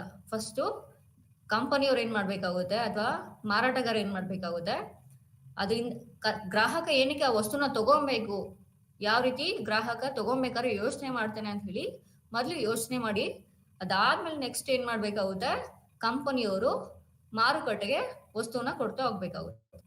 ಸೊ ಖರೀದಿಯ ಪ್ರಾಮುಖ್ಯತೆ ಯಾವ ರೀತಿ ವೈಯಕ್ತಿಕ ಮಾರಾಟದಲ್ಲಿ ಅನ್ವಯವಾಗುತ್ತೆ ಅಂತ ಹೇಳಿ ನಾವೀಗ ತಿಳ್ಕೊಳ್ತಾ ಹೋಗೋಣ. ಮೊದಲನೇದಾಗಿ ಖರೀದಿ ಉದ್ದೇಶವು ಮಾರಾಟ ಕೌಶಲ್ಯವನ್ನು ಸುಧಾರಿಸ್ತಾ ಹೋಗುತ್ತೆ. ಖರೀದಿ ಉದ್ದೇಶವು ಪ್ರತಿಯೊಂದರ ಹಿಂದಿನ ಏಕೈಕ ಕಾರಣವಾಗಿರುತ್ತದೆ. ಯಾವಾಗ್ಲೂ ಅಷ್ಟೇ ಖರೀದಿ ಉದ್ದೇಶ ಅನ್ನೋದು ಪ್ರತಿಯೊಂದು ಖರೀದಿ ಹಿಂದ್ಗಡೆ ಒಂದು ಇಂಪಾರ್ಟೆಂಟ್ ರೀಸನ್ ಆಗ್ತಾ ಹೋಗುತ್ತೆ. ಅದರಿಂದ ಮಾರಾಟಗಾರ ಮಾರಾಟದ ಕೌಶಲ್ಯಗಳನ್ನು ಈ ಮೂಲಕ ಸುಧಾರಿಸ್ತಾ ಹೋಗ್ಬೋದು. ಯಾವ ರೀತಿ ಅಂತ ಹೇಳಿದ್ರೆ ಖರೀದಿ ಉದ್ದೇಶವನ್ನು ಅರ್ಥ ಮಾಡ್ಕೊಳ್ತಾ ಹೋಗ್ಬೇಕು. ಯಾವ ರೀತಿ ಗ್ರಾಹಕ ಖರೀದಿ ಉದ್ದೇಶಗಳನ್ನು ಅರ್ಥ ಮಾಡ್ಕೊಬೇಕು ಅಂತ ಹೇಳಿದ್ರೆ, ಏನಕ್ಕೆ ನಾವು ವಸ್ತುನ ಗ್ರಾಹಕರಿಗೆ ಕೊಡ್ಬೇಕು, ಅದರಿಂದ ಗ್ರಾಹಕ ತಗೊಳ್ತಾನ ಇಲ್ವಾ, ಮತ್ತೆ ಅದರ ಗಾತ್ರ ಇರ್ಬೋದು, ಬಣ್ಣ ಇರ್ಬೋದು, ಗುಣಮಟ್ಟ ಇರ್ಬೋದು, ಇವೆಲ್ಲ ಅರ್ಥ ಮಾಡಿಕೊಂಡು ತದನಂತರ ಮಾರಾಟಗಾರ ತನ್ನ ವಸ್ತುಗಳನ್ನು ಮಾರುಕಟ್ಟೆಗೆ ಪೂರೈಸ್ತಾ ಹೋಗ್ಬೇಕಾಗುತ್ತೆ. ಒಮ್ಮೆ ಮಾರಾಟಗಾರ ಇದರ ಉದ್ದೇಶವನ್ನು ಅರ್ಥ ಮಾಡ್ಕೊಂಡಾಗ ಮಾತ್ರ ಖರೀದಿಯ ಹಿಂದಿನ ಅವನ ಗ್ರಾಹಕ ಅವನು ಈ ವಿಷಯದಲ್ಲಿ ತನ್ನ ಅಗತ್ಯಗಳನ್ನು ಉತ್ತಮವಾಗಿ ಪೂರೈಸಲು ಸಾಧ್ಯವಾಗ್ತಾ ಹೋಗುತ್ತೆ. ಸೊ ಉತ್ಪನ್ನದಲ್ಲಿನ ಗುಣಮಟ್ಟ ಇರ್ಬೋದು, ಬೆಲೆ ಇರ್ಬೋದು, ಗಾತ್ರ ಇರ್ಬೋದು, ಬಣ್ಣ ಇರ್ಬೋದು, ಸೊ ಇವೆಲ್ಲ ಏನಕ್ಕೆ ಹೆಲ್ಪ್ ಆಗುತ್ತೆ ಅಂತ ಹೇಳಿದ್ರೆ ಖರೀದಿಯನ್ನ ಅರ್ಥ ಮಾಡ್ಕೊಳ್ಳಕ್ಕೆ. ಗ್ರಾಹಕನ ಉದ್ದೇಶಗಳನ್ನ ಅರ್ಥ ಮಾಡ್ಕೊಂಡು ಒಂದು ಉತ್ಪನ್ನ, ಒಂದು ವಸ್ತುನ ಬಗ್ಗೆ ಗುಣಮಟ್ಟ, ಬೆಲೆ, ಗಾತ್ರ, ಬಣ್ಣ ಇದ್ರ ಬಗ್ಗೆ ಎಲ್ಲ ಅವರು ಮೊದಲೇ ಅರ್ಥ ಮಾಡ್ಕೊಳ್ತಾ ಹೋಗ್ಬೇಕಾಗುತ್ತೆ. ಅರ್ಥ ಮಾಡ್ಕೊಂಡಾಗ ಮಾತ್ರ ಅವರು ಒಂದು ಪ್ರಾಡಕ್ಟ್ ಅಥವಾ ಒಂದು ಉತ್ಪನ್ನನ ಗ್ರಾಹಕನಿಗೆ ಕೊಡೋದಕ್ಕೆ ಹೆಲ್ಪ್ ಮಾಡ್ತಾ ಹೋಗುತ್ತೆ. ಇಲ್ಲ ಅಂತ ಹೇಳಿದ್ರೆ ಏನಾಗುತ್ತೆ, ನಾವೆಲ್ಲ ಪೂರೈಸ್ತಾ ಹೋಗ್ತೀವಿ ಮಾರ್ಕೆಟ್ಗೆ, ಗ್ರಾಹಕ ತಗೊಳ್ಳಲ್ಲ. ಯಾಕೆಂದ್ರೆ ನಾವು ಅದ್ರ ಹಿಂದ್ಗಡೆ ಯಾವುದೇ ರೀತಿ ಉದ್ದೇಶನ ಅರ್ಥ ಮಾಡ್ಕೊಂಡಿರಲ್ಲ. ಮೊದಲು ವೈಯಕ್ತಿಕ ಮಾರಾಟದಲ್ಲಿ ಮಾರಾಟಗಾರ ಮಾರಾಟ ಕೌಶಲ್ಯವನ್ನು ಸುಧಾರಿಸ್ತಾ ಹೋಗ್ಬೇಕಾಗುತ್ತೆ. ಯಾವ ರೀತಿ ಅಂತ ಹೇಳಿದ್ರೆ ಗ್ರಾಹಕನ ಖರೀದಿ ಉದ್ದೇಶನ ಅರ್ಥ ಮಾಡ್ಕೊಳ್ತಾ ಹೋಗ್ಬೇಕಾಗುತ್ತೆ. ಆಗ ಅರ್ಥ ಮಾಡ್ಕೊಂಡಾಗ ಮಾತ್ರ ನಾವೇನ್ ಮಾಡ್ಬಹುದು, ಗ್ರಾಹಕನಿಗೆ ಅವನಿಗೆ ಬೇಕಾಗಿರುವಂತ ವಸ್ತುವನ್ನ ಅಥವಾ ಉತ್ಪನ್ನವನ್ನ ಪೂರೈಸ್ತಾ ಹೋಗ್ಬೋದು. ಮಾರಾಟಗಾರನು ಅವನಿಗೆ ಮಾರ್ಗದರ್ಶನ ನೀಡಲು ಉತ್ತಮ ಸ್ಥಾನದಲ್ಲಿರುತ್ತಾನೆ ಮತ್ತು ಅವನ ಖರೀದಿ ನಡವಳಿಕೆಯ ಮೇಲೆ ಪ್ರಭಾವ ಬೀಳ್ತಾ ಹೋಗುತ್ತೆ. ನಂತರ ಈ ಪರಿಕಲ್ಪನೆಯ ತಿಳುವಳಿಕೆ ಖಂಡಿತವಾಗಿಯೂ ಇರುತ್ತದೆ. ಅಸ್ತಿತ್ವದಲ್ಲಿರುವ ಕೆಲಸದಲ್ಲಿ ತನ್ನ ಕೌಶಲ್ಯಗಳನ್ನು ಮೆರುಗುಗೊಳಿಸಲು ಮಾರಾಟಗಾರ ಏನ್ ಮಾಡ್ಬೋದು, ಒಬ್ಬ ಸೇಲ್ಸ್ ಪರ್ಸನ್ನ ಸಹಾಯ ಪಡ್ಕೊಳ್ತಾ ಹೋಗ್ಬೋದು. ಮಾರಾಟಗಾರ ಮೊದಲು ಏನ್ ಮಾಡ್ಬೇಕಾಗುತ್ತೆ, ವಸ್ತುವಿನ ಗುಣಮಟ್ಟ, ಬೆಲೆ, ಬಣ್ಣ ಇವುಗಳ ಬಗ್ಗೆ ಯೋಚನೆ ಮಾಡೋದಲ್ಲದೆ ಗ್ರಾಹಕರ ಖರೀದಿ ಉದ್ದೇಶನೂ ಸಹ ಯೋಚನೆ ಮಾಡಿ ಅದಾದ್ಮೇಲೆ ಒಂದು ಉತ್ಪನ್ನವನ್ನು ಮಾರುಕಟ್ಟೆಗೆ ಕೊಡ್ತಾ ಹೋಗ್ಬೇಕಾಗುತ್ತೆ. ನಂತರ ತನ್ನ ಮಾರಾಟವನ್ನು ಜಾಸ್ತಿ ಮಾಡ್ಕೊಳ್ಳೋದಕ್ಕೆ ಒಬ್ಬ ಸೇಲ್ಸ್ ಪರ್ಸನ್ನ ಸಹಾಯ ಪಡ್ಕೊಳ್ತಾ ಹೋಗ್ಬೋದು. ಇದರಿಂದ ನಾವು ಮಾರುಕಟ್ಟೆಯ ಆದಾಯನ ನಾವೇನ್ ಮಾಡ್ಬೋದು, ಜಾಸ್ತಿ ಹೋಗ್ಬೋದು. ಇದು ಮೊದಲನೆಯಾದ ಅನ್ವಯವಾಗಿರುತ್ತದೆ. ತದನಂತರ ಉತ್ಪನ್ನ ಯೋಜನೆಯಲ್ಲಿ ಸಹಾಯ ಮಾಡ್ತಾ ಹೋಗುತ್ತದೆ. ಸೊ ಉತ್ಪನ್ನ ಯೋಜನೆ ಅಂದ್ರೆ ಏನು, ನಾವು ಯಾವುದೋ ಒಂದು ವಸ್ತುನ ಕೊಡೋಕ್ಕೂ ಮುಂಚೆ ಯೋಚನೆ ಮಾಡ್ಕೊಳ್ತಾ ಹೋಗ್ತೀವಿ. ಯಾವ ಉತ್ಪನ್ನ ಕೊಡ್ತಾ ಹೋಗ್ಬೇಕಾಗುತ್ತೆ, ಅದರಲ್ಲಿ ಆದಾಯದ ಮೇಲೆ ಕೊಡ್ಬೇಕಾ ಅಥವಾ ವಯಸ್ಸಿನ ಮೇಲೆ ಕೊಡ್ತಾ ಹೋಗ್ಬೇಕಾ ಅಂತ ಹೇಳಿ ನಾವು ಮೊದಲು ಯೋಚನೆ ಮಾಡ್ತಾ ಹೋಗ್ಬೇಕಾಗುತ್ತೆ. ಸೊ ಮಾರ್ಕೆಟಿಂಗ್ ತಜ್ಞರು ಇದಕ್ಕೆ ತುಂಬಾ ಅನುಕೂಲಕರವಾಗಿ ನಿಮ್ಗೆ ಮಾಹಿತಿ ಕೊಡ್ತಾ ಹೋಗ್ತಾರೆ. ಸೊ ಖರೀದಿ ಉದ್ದೇಶಗಳು ಮಾರ್ಕೆಟಿಂಗ್ ತಜ್ಞರು ಮತ್ತು ಇತರರಿಗೆ ಅನುಕೂಲ ಮಾಡಿಕೊಡುತ್ತವೆ. ಮತ್ತೆ ಸಂಸ್ಥೆಗಳು ಗ್ರಾಹಕ ಆದ್ಯತೆಗಳಿಗೆ ಅನುಗುಣವಾಗಿ ಉತ್ಪನ್ನ ಯೋಜನೆಯಲ್ಲಿ ನಿರ್ಧಾರಗಳನ್ನು ತೆಗೆದುಕೊಳ್ಳುವಲ್ಲಿ ಮಾರ್ಕೆಟಿಂಗ್ ತಜ್ಞರು ಏನ್ ಮಾಡ್ತಾರೆ ಅಂತ ಹೇಳಿದ್ರೆ, ಒಂದು ವಸ್ತು ಇರ್ಬೋದು ಅಥವಾ ಒಂದು ಸೇವೆ ಇರ್ಬೋದು, ಅವ್ರು ಏನ್ ಮಾಡ್ತಾರೆ, ಆ ವಸ್ತು ಮತ್ತೆ ಸೇವೆಯಲ್ಲಿ ಯಾವ ರೀತಿ ನಾವು ಚೇಂಜಸ್ ಮಾಡ್ಕೊಬಹುದು, ವಿವಿಧ ಉತ್ಪನ್ನಗಳನ್ನ ಯಾವ ರೀತಿ ಕೊಟ್ಬಿಟ್ಟು ಗ್ರಾಹಕರನ್ನು ಸೆಳೆದುಕೊಳ್ಬಹುದು ಅಂತ ಹೇಳಿ ಏನ್ ಮಾಡ್ತಾರೆ, ಅವರು ಒಂದು ಯೋಜನೆ ರೂಪಿಸ್ತಾ ಹೋಗ್ತಾರೆ. ಸೊ ಇಲ್ಲಿ ಯೋಜನೆ ರೂಪಿಸ್ಬೇಕಾದ್ರೆ ಅವರು ಗ್ರಾಹಕರ ಉದ್ದೇಶವನ್ನು ಯೋಚನೆ ಮಾಡ್ತಾ ಹೋಗ್ತಾರೆ. ಸೊ ಅಲ್ಲಿ ಗ್ರಾಹಕರ ಉದ್ದೇಶಗಳಲ್ಲಿ ಮಾನಸಿಕ ಇರ್ಬೋದು, ಶಾರೀರಿಕ ಇರ್ಬೋದು, ಅಥವಾ ಸಾಮಾಜಿಕ ಇರ್ಬೋದು, ಈ ಎಲ್ಲಾ ಉದ್ದೇಶಗಳನ್ನ ಏನ್ ಮಾಡ್ತಾರೆ, ಅವರು ಕೂತ್ಕೊಂಡು ಮಾರುಕಟ್ಟೆಯಲ್ಲಿ ಸಂಶೋಧನೆ ಮಾಡ್ತಾ ಹೋಗ್ತಾರೆ. ಸಂಸ್ಥೆಗಳು ಇರ್ಬೋದು ಅಥವಾ ಗ್ರಾಹಕರ ಬಗ್ಗೆ ಏನ್ ಮಾಡ್ತಾರೆ, ಅವರು ಮಾರುಕಟ್ಟೆ ತಜ್ಞರು ಸಮಗ್ರ ಮಾರುಕಟ್ಟೆ ಸಂಶೋಧನೆ ನಡೆಸ್ತಾ ಹೋಗ್ತಾರೆ. ಸಮಗ್ರ ಅಂದ್ರೆ ಏನು, ಕಂಪ್ಲೀಟ್. ಅವರು ಸಮಗ್ರ ಮಾರುಕಟ್ಟೆ ಸಂಶೋಧನೆ ನಡೆಸ್ತಾ ಹೋಗ್ತಾರೆ. ಅವರು ತಮ್ಮ ಗುರಿ ಪ್ರೇಕ್ಷಕರ ಖರೀದಿ ಉದ್ದೇಶಗಳನ್ನು ಅನ್ವೇಷಿಸಲು ಅರ್ಥ ಮಾಡಿಕೊಳ್ಳಲು ಪ್ರಯತ್ನಿಸ್ತಾ ಹೋಗ್ತಾರೆ. ಅಂದ್ರೆ ಮಾರುಕಟ್ಟೆ ತಜ್ಞರು ಒಂದು ಕಂಪ್ಲೀಟ್ ಸಂಶೋಧನೆ ನಡೆಸ್ತಾ ಹೋಗ್ತಾರೆ. ಅದರಲ್ಲಿ ಅವರು ಗುರಿ ಪ್ರೇಕ್ಷಕರು ಅಂದ್ರೆ ಅವರ ಫೈನಲ್ ಗುರಿ ಪ್ರೇಕ್ಷಕರು ಯಾರಾಗಿರ್ತಾರೆ, ಖರೀದಿದಾರ ಆಗಿರ್ತಾರೆ. ಸೊ ಅವರನ್ನ ತಲೆಯಲ್ಲಿ ಇಟ್ಕೊಂಡು ಅವ್ರು ಏನ್ ಮಾಡ್ತಾರೆ, ಅವರು ಒಂದು ಸಂಶೋಧನೆ ಮಾಡ್ಬಿಟ್ಟು ಒಂದು ಹೊಸ ಉತ್ಪನ್ನನ ಏನ್ ಮಾಡ್ತಾರೆ, ಅವರು ಅನ್ವೇಷಿಸ್ತಾ ಹೋಗ್ತಾರೆ. ಅವರು ಯಾವ ಬಣ್ಣದ್ದು ವಸ್ತು ಕೊಡ್ಬೇಕು, ಅಥವಾ ಎಷ್ಟು ಗಾತ್ರದ ವಸ್ತು ಕೊಡ್ತಾ ಹೋಗ್ಬೇಕು, ಅಥವಾ ಉತ್ಪನ್ನದಲ್ಲಿ ವೈಶಿಷ್ಟ್ಯಗಳನ್ನ ಯಾವ ರೀತಿ ತಗೊಳ್ತಾ ಹೋಗ್ಬೋದು, ಅಥವಾ ಯಾವ ಸಂದರ್ಭದಲ್ಲಿ ಉತ್ಪನ್ನವನ್ನು ನಾವು ಕೊಡ್ತಾ ಹೋಗ್ಬೇಕು, ಮತ್ತೆ ವಿನ್ಯಾಸ ಇರುವಂತ ವಸ್ತುವಿನಲ್ಲಿ ಯಾವ ರೀತಿ ವಿನ್ಯಾಸ ಮಾಡ್ಬೋದು ಅಂತ ಹೇಳಿ ಸೊ ಅವ್ರು ಏನ್ ಮಾಡ್ತಾರೆ, ಸಮಗ್ರವಾಗಿ ಸಂಶೋಧನೆ ಮಾಡ್ತಾ ಹೋಗ್ತಾರೆ. ಸೊ ಅದ್ರಂತೆ ಏನ್ ಮಾಡ್ತಾರೆ, ಈ ತಜ್ಞರು ಅಥವಾ ಸಂಸ್ಥೆಗಳು ಯೋಜನೆಗಾಗಿ ಸಂಬಂಧಿಸಿದ ನಿರ್ಧಾರಗಳನ್ನು ತೆಗೆದುಕೊಳ್ತಾ ಹೋಗ್ತಾರೆ. ಸೊ ಉತ್ಪನ್ನ ಯೋಜನೆಯಲ್ಲಿ ಖರೀದಿ ಉದ್ದೇಶಗಳು ಯಾವ ರೀತಿ ಹೆಲ್ಪ್ ಮಾಡುತ್ತೆ ಅಂತ ಹೇಳಿದ್ರೆ, ಖರೀದಿ ಉದ್ದೇಶಗಳ ಬಗ್ಗೆ ಮಾರ್ಕೆಟಿಂಗ್ ಒಂದಷ್ಟು ಸಮಗ್ರ ಸಂಶೋಧನೆ ಮಾಡ್ತಾ ಹೋಗ್ತಾರೆ. ಅದ್ರಲ್ಲಿ ಅವ್ರು ಏನ್ ಮಾಡ್ತಾರೆ ಅಂತ ಹೇಳಿದ್ರೆ, ಗುರಿ ಪ್ರೇಕ್ಷಕರ ಅಂದ್ರೆ ಗ್ರಾಹಕರ ಖರೀದಿ ಉದ್ದೇಶಗಳನ್ನ ಮೊದಲೇ ಅವರು ಯೋಚನೆ ಮಾಡ್ತಾ ಹೋಗ್ತಾರೆ. ಅಂದ್ರೆ ಅವರು ಸಂಶೋಧನೆ ಮಾಡ್ತಾ ಹೋಗ್ತಾರೆ. ಅವರು ಮೇನ್ ಸಂಶೋಧನೆಯ ಗುರಿ ಏನಂತ ಹೇಳಿದ್ರೆ, ಗುರಿ ಪ್ರೇಕ್ಷಕರ ಖರೀದಿ ಉದ್ದೇಶಗಳನ್ನ ತಿಳ್ಕೊಳ್ಳೋದು. ಅದಾದ್ಮೇಲೆ ಏನ್ ಮಾಡ್ತಾರೆ, ಅವರು ಒಂದು ಹೊಸ ಉತ್ಪನ್ನವನ್ನ ಕಸ್ಟಮರ್ಸ್ಗೆ ಅಂದ್ರೆ ಖರೀದಿದಾರರಿಗೆ, ಗ್ರಾಹಕರಿಗೆ ಕೊಡ್ತಾ ಹೋಗ್ತಾರೆ. ಸೊ ಮಾರುಕಟ್ಟೆ ತಜ್ಞರು ಯಾವಾಗ ಅವರು ಸಂಶೋಧನೆ ಮಾಡ್ತಾರೋ, ಸೊ ಆ ಸಂಶೋಧನೆಯಲ್ಲಿ ಏನೆಲ್ಲ ಇರುತ್ತೆ ಅಂತ ಹೇಳಿದ್ರೆ, ಯಾವ ಬಣ್ಣದ ವಸ್ತುಗಳನ್ನ ಕೊಡ್ತಾ ಹೋಗ್ಬೇಕು, ಎಷ್ಟು ಗಾತ್ರದ ವಸ್ತುಗಳನ್ನ ಅಥವಾ ಉತ್ಪನ್ನಗಳನ್ನ ಕೊಡ್ತಾ ಹೋಗ್ಬೇಕು, ಅಥವಾ ಇರೋ ಉತ್ಪನ್ನದಲ್ಲಿ ಎಷ್ಟು ವೈಶಿಷ್ಟ್ಯತೆಗಳನ್ನು ನಾವು ತುಂಬಿಸ್ತಾ ಹೋಗ್ಬೋದು, ಅಥವಾ ಯಾವ ವಿನ್ಯಾಸದ ವಸ್ತುಗಳನ್ನು ಅಥವಾ ಉತ್ಪನ್ನಗಳನ್ನ ಕೊಡ್ಬೇಕು ಅಂತ ಹೇಳಿ ಸೊ ಅವ್ರೇನ್ ಮಾಡ್ತಾರೆ, ಒಂದಷ್ಟು ಸಂಶೋಧನೆ ಮಾಡ್ತಾ ಹೋಗ್ತಾರೆ. ಸೊ ಸಂಶೋಧನೆ ಮಾಡಾದ್ಮೇಲೆ ಏನ್ ಮಾಡ್ತಾರೆ, ಸೊ ಅವರು ಸಂಸ್ಥೆಗಳಿಗೆ ಒಂದು ಯೋಜನೆನ ರೆಡಿ ಮಾಡಿ ಕೊಡ್ತಾ ಹೋಗ್ತಾರೆ. ನಂದು ಒಂದು ಕಂಪನಿ ಇರುತ್ತೆ. ಸೊ ನನ್ನ ಕಂಪನಿಗೆ ಗ್ರಾಹಕರು ಕಡಿಮೆ ಇಡ್ತಾ ಹೋಗ್ತಾರೆ. ಸೊ ಆಗ ನಾನು ಏನ್ ಮಾಡ್ತೀನಿ, ಮಾರ್ಕೆಟಿಂಗ್ ತಜ್ಞರ ಹತ್ರ ಹೋಗ್ಬಿಟ್ಟು ನಾನು ನನ್ನ ಕಂಪನಿಲಿ ಸೇಲ್ಸ್ ಕಡಿಮೆ ಆಗ್ತಿದೆ ಅಥವಾ ಖರೀದಿ ಕಡಿಮೆ ಆಗ್ತಿದೆ ಅಂತ ಹೇಳಿ ನಾನು ಅವ್ರ ಹತ್ರ ಹೇಳಿದ್ರೆ, ಸೊ ಮಾರ್ಕೆಟಿಂಗ್ ತಜ್ಞರು ಸೊ ಏನಕ್ಕೆ ಕಡಿಮೆ ಆಗ್ತಿದೆ, ನಾವು ಯಾಕೆ ಪ್ರೇಕ್ಷಕರನ್ನ ಅಥವಾ ಗ್ರಾಹಕರನ್ನ ರೀಚ್ ಆಗ್ತಿಲ್ಲ ಅಂತ ಹೇಳಿ ಏನ್ ಮಾಡ್ತಾರೆ, ಅವ್ರು ಏನ್ ಮಾಡ್ತಾರೆ, ಸಂಶೋಧನೆ ಮಾಡ್ತಾ ಹೋಗ್ತಾರೆ. ಸೊ ಸಂಶೋಧನೆ ಮಾಡ್ಬೇಕಾದ್ರೆ ಅವರು ನಮ್ಮ ಕಂಪನಿ ಇರುವಂತ ವಸ್ತುವಿನಲ್ಲಿ ಅಥವಾ ಉತ್ಪನ್ನದಲ್ಲಿ ಯಾವ ರೀತಿ ನಾವು ಬದಲಾವಣೆ ಮಾಡ್ಕೊಳ್ತಾ ಹೋಗ್ಬೇಕು, ಬಣ್ಣದಲ್ಲಿ ಬದಲಾವಣೆ ಮಾಡ್ಬೇಕಾ, ಅಥವಾ ಗಾತ್ರದಲ್ಲಿ ಬದಲಾವಣೆ ಮಾಡ್ಬೇಕಾ, ಅಥವಾ ವಿನ್ಯಾಸದಲ್ಲಿ ಅಥವಾ ವೈಶಿಷ್ಟ್ಯತೆಗಳನ್ನ ಚೇಂಜಸ್ ಮಾಡ್ಬೇಕಾ ಅಂತ ಹೇಳಿ ಏನ್ ಮಾಡ್ತಾರೆ, ಅವರು ಡೀಟೇಲ್ ಆಗಿ ಸಂಶೋಧನೆ ಮಾಡ್ತಾ ಹೋಗ್ತಾರೆ. ಸೊ ಸಂಶೋಧನೆ ಮಾಡಿದಾದ್ಮೇಲೆ ನನ್ನ ಕಂಪನಿಗೆ ಬೇಕಾಗಿರುವಂತ ಒಂದಷ್ಟು ಯೋಜನೆ ರೆಡಿ ಮಾಡ್ಬಿಟ್ಟು ನನಗೆ ಅದನ್ನ ಕೊಡ್ತಾ ಹೋಗ್ತಾರೆ. ಅದ್ರ ಮೇಲೆ ನಾನು ಏನ್ ಮಾಡ್ಬೋದು, ನೆಕ್ಸ್ಟ್ ಬರುವಂತ ಉತ್ಪನ್ನದಲ್ಲಿ ನಾನು ಚೇಂಜಸ್ ಮಾಡ್ಕೊಳ್ತಾ ಹೋಗ್ಬೋದು. ನೆಕ್ಸ್ಟ್ ಬೆಲೆ ನಿರ್ಧಾರಗಳಲ್ಲಿ ಅನುಕೂಲಕತೆ. ಸೊ ಯಾವುದೇ ಒಂದು ಮಾರುಕಟ್ಟೆಯಲ್ಲಿ ಸಂಸ್ಥೆಯು ಉಳ್ಕೊಬೇಕು ಅಥವಾ ಬೆಳವಣಿಗೆ ಆಗ್ಬೇಕು ಅಂತ ಹೇಳಿದ್ರೆ ಬೆಲೆ ಮೇಲೆ ನಿರ್ಧಾರ ಆಗಿರುತ್ತೆ. ಯಾಕಂದ್ರೆ ನಾನೊಂದು ವಸ್ತುನ ಕೊಡ್ತಿದ್ದೀನಿ, ಉತ್ಪನ್ನನ ಕೊಡ್ತಿದ್ದೀನಿ ಅಂತ ಹೇಳಿದ್ರೆ ಮೊದಲು ಗುರಿ ಪ್ರೇಕ್ಷಕರು ಏನಕ್ಕೋಸ್ಕರ ಅದನ್ನ ತಗೊಳ್ತೀರ ಅಂತ ಹೇಳಿ ಯೋಚನೆ ಮಾಡ್ತಾ ಹೋಗ್ಬೇಕಾಗುತ್ತೆ. ಅಂದ್ರೆ ಗ್ರಾಹಕ ಏನಕ್ಕೆ ನಾನು ವಸ್ತುನ ತಗೊಳ್ತೀಯಾನೆ ಅಂತ ಹೇಳಿ ನಾನೇನ್ ಮಾಡ್ಬೇಕಾಗುತ್ತೆ, ನಾನು ಬೆಲೆಯಲ್ಲಿ ಬದಲಾವಣೆ ಮಾಡ್ಕೊಳ್ತಾ ಹೋಗ್ಬೇಕಾಗುತ್ತೆ. ಸೊ ಬೆಲೆ ಬದಲಾವಣೆ ಅಥವಾ ಬೆಲೆಗಳಲ್ಲಿ ನಿರ್ಧಾರ ತಗೊಬೇಕು ಅಂತ ಹೇಳಿದ್ರೆ ಮೊದಲು ನಾನು ಉದ್ದೇಶ, ಗುರಿ ಪ್ರೇಕ್ಷಕರು ಇರ್ಬೋದು ಅಥವಾ ಗ್ರಾಹಕರ ಉದ್ದೇಶವನ್ನು ಮೊದಲು ನಾನು ಯೋಚನೆ ಮಾಡ್ತಾ ಹೋಗ್ಬೇಕಾಗುತ್ತೆ. ಆ ಯೋಚನೆ ಮಾಡಿ ಅದಾದ್ಮೇಲೆ ನಾನು ಏನ್ ಮಾಡ್ಬೇಕಾಗುತ್ತೆ, ನಿರ್ಧಾರ ತಗೋಬೇಕಾಗುತ್ತೆ. ಅದರಲ್ಲಿ ತುಂಬಾ ಖರೀದಿ ಉದ್ದೇಶಗಳು ಇರ್ತಾ ಹೋಗುತ್ತೆ. ಅದನ್ನ ನಾನು ಮುಂದಿನ ತರಗತಿ ತಿಳ್ಕೊಳ್ತಾ ಹೋಗ್ತೀವಿ. ನಂತರ ಪ್ರಚಾರದಲ್ಲಿ ಪಾತ್ರ ಮಿಶ್ರಣ. ಮಾರುಕಟ್ಟೆಯಲ್ಲಿ ಪ್ರಚಾರ ಪಾತ್ರ ಅನ್ನೋದು ತುಂಬಾ ಮುಖ್ಯವಾಗಿರ್ತಾ ಹೋಗುತ್ತೆ. ಒಂದು ಸಂಸ್ಥೆ ಏನ್ ಮಾಡುತ್ತೆ, ತನ್ನ ಮಾರುಕಟ್ಟೆಯನ್ನ ವ್ಯಾಲ್ಯೂನ ಜಾಸ್ತಿ ಮಾಡ್ಕೊಳ್ಳೋಕೆ ಏನ್ ಮಾಡ್ತಾರೆ, ಪ್ರಚಾರ ಅಂತ ಹೇಳಿ ಮಾಡ್ತಾ ಹೋಗ್ತಾರೆ. ಒಂದು ಕಂಪನಿಯಲ್ಲಿ ಇರೋ ನಾರ್ಮಲ್ ಆಗಿರುವಂತ ಮಾರಾಟಕ್ಕಿಂತ ನಾನು ಜಾಸ್ತಿ ಮಾರಾಟ ಮಾಡ್ಬೇಕು ಅಂತ ಹೇಳಿದ್ರೆ ನಾನು ತುಂಬಾ ಪ್ರಚಾರ ಮಾಡ್ತಾ ಹೋಗ್ಬೇಕಾಗುತ್ತೆ ನನ್ನ ಉತ್ಪನ್ನದ ಬಗ್ಗೆ. ಸೊ ಒಂದು ಸಂಸ್ಥೆ ವಿವಿಧ ಪ್ರಚಾರ ತಂತ್ರಗಳನ್ನು ಬಳಸ್ತಾ ಹೋಗುತ್ತೆ.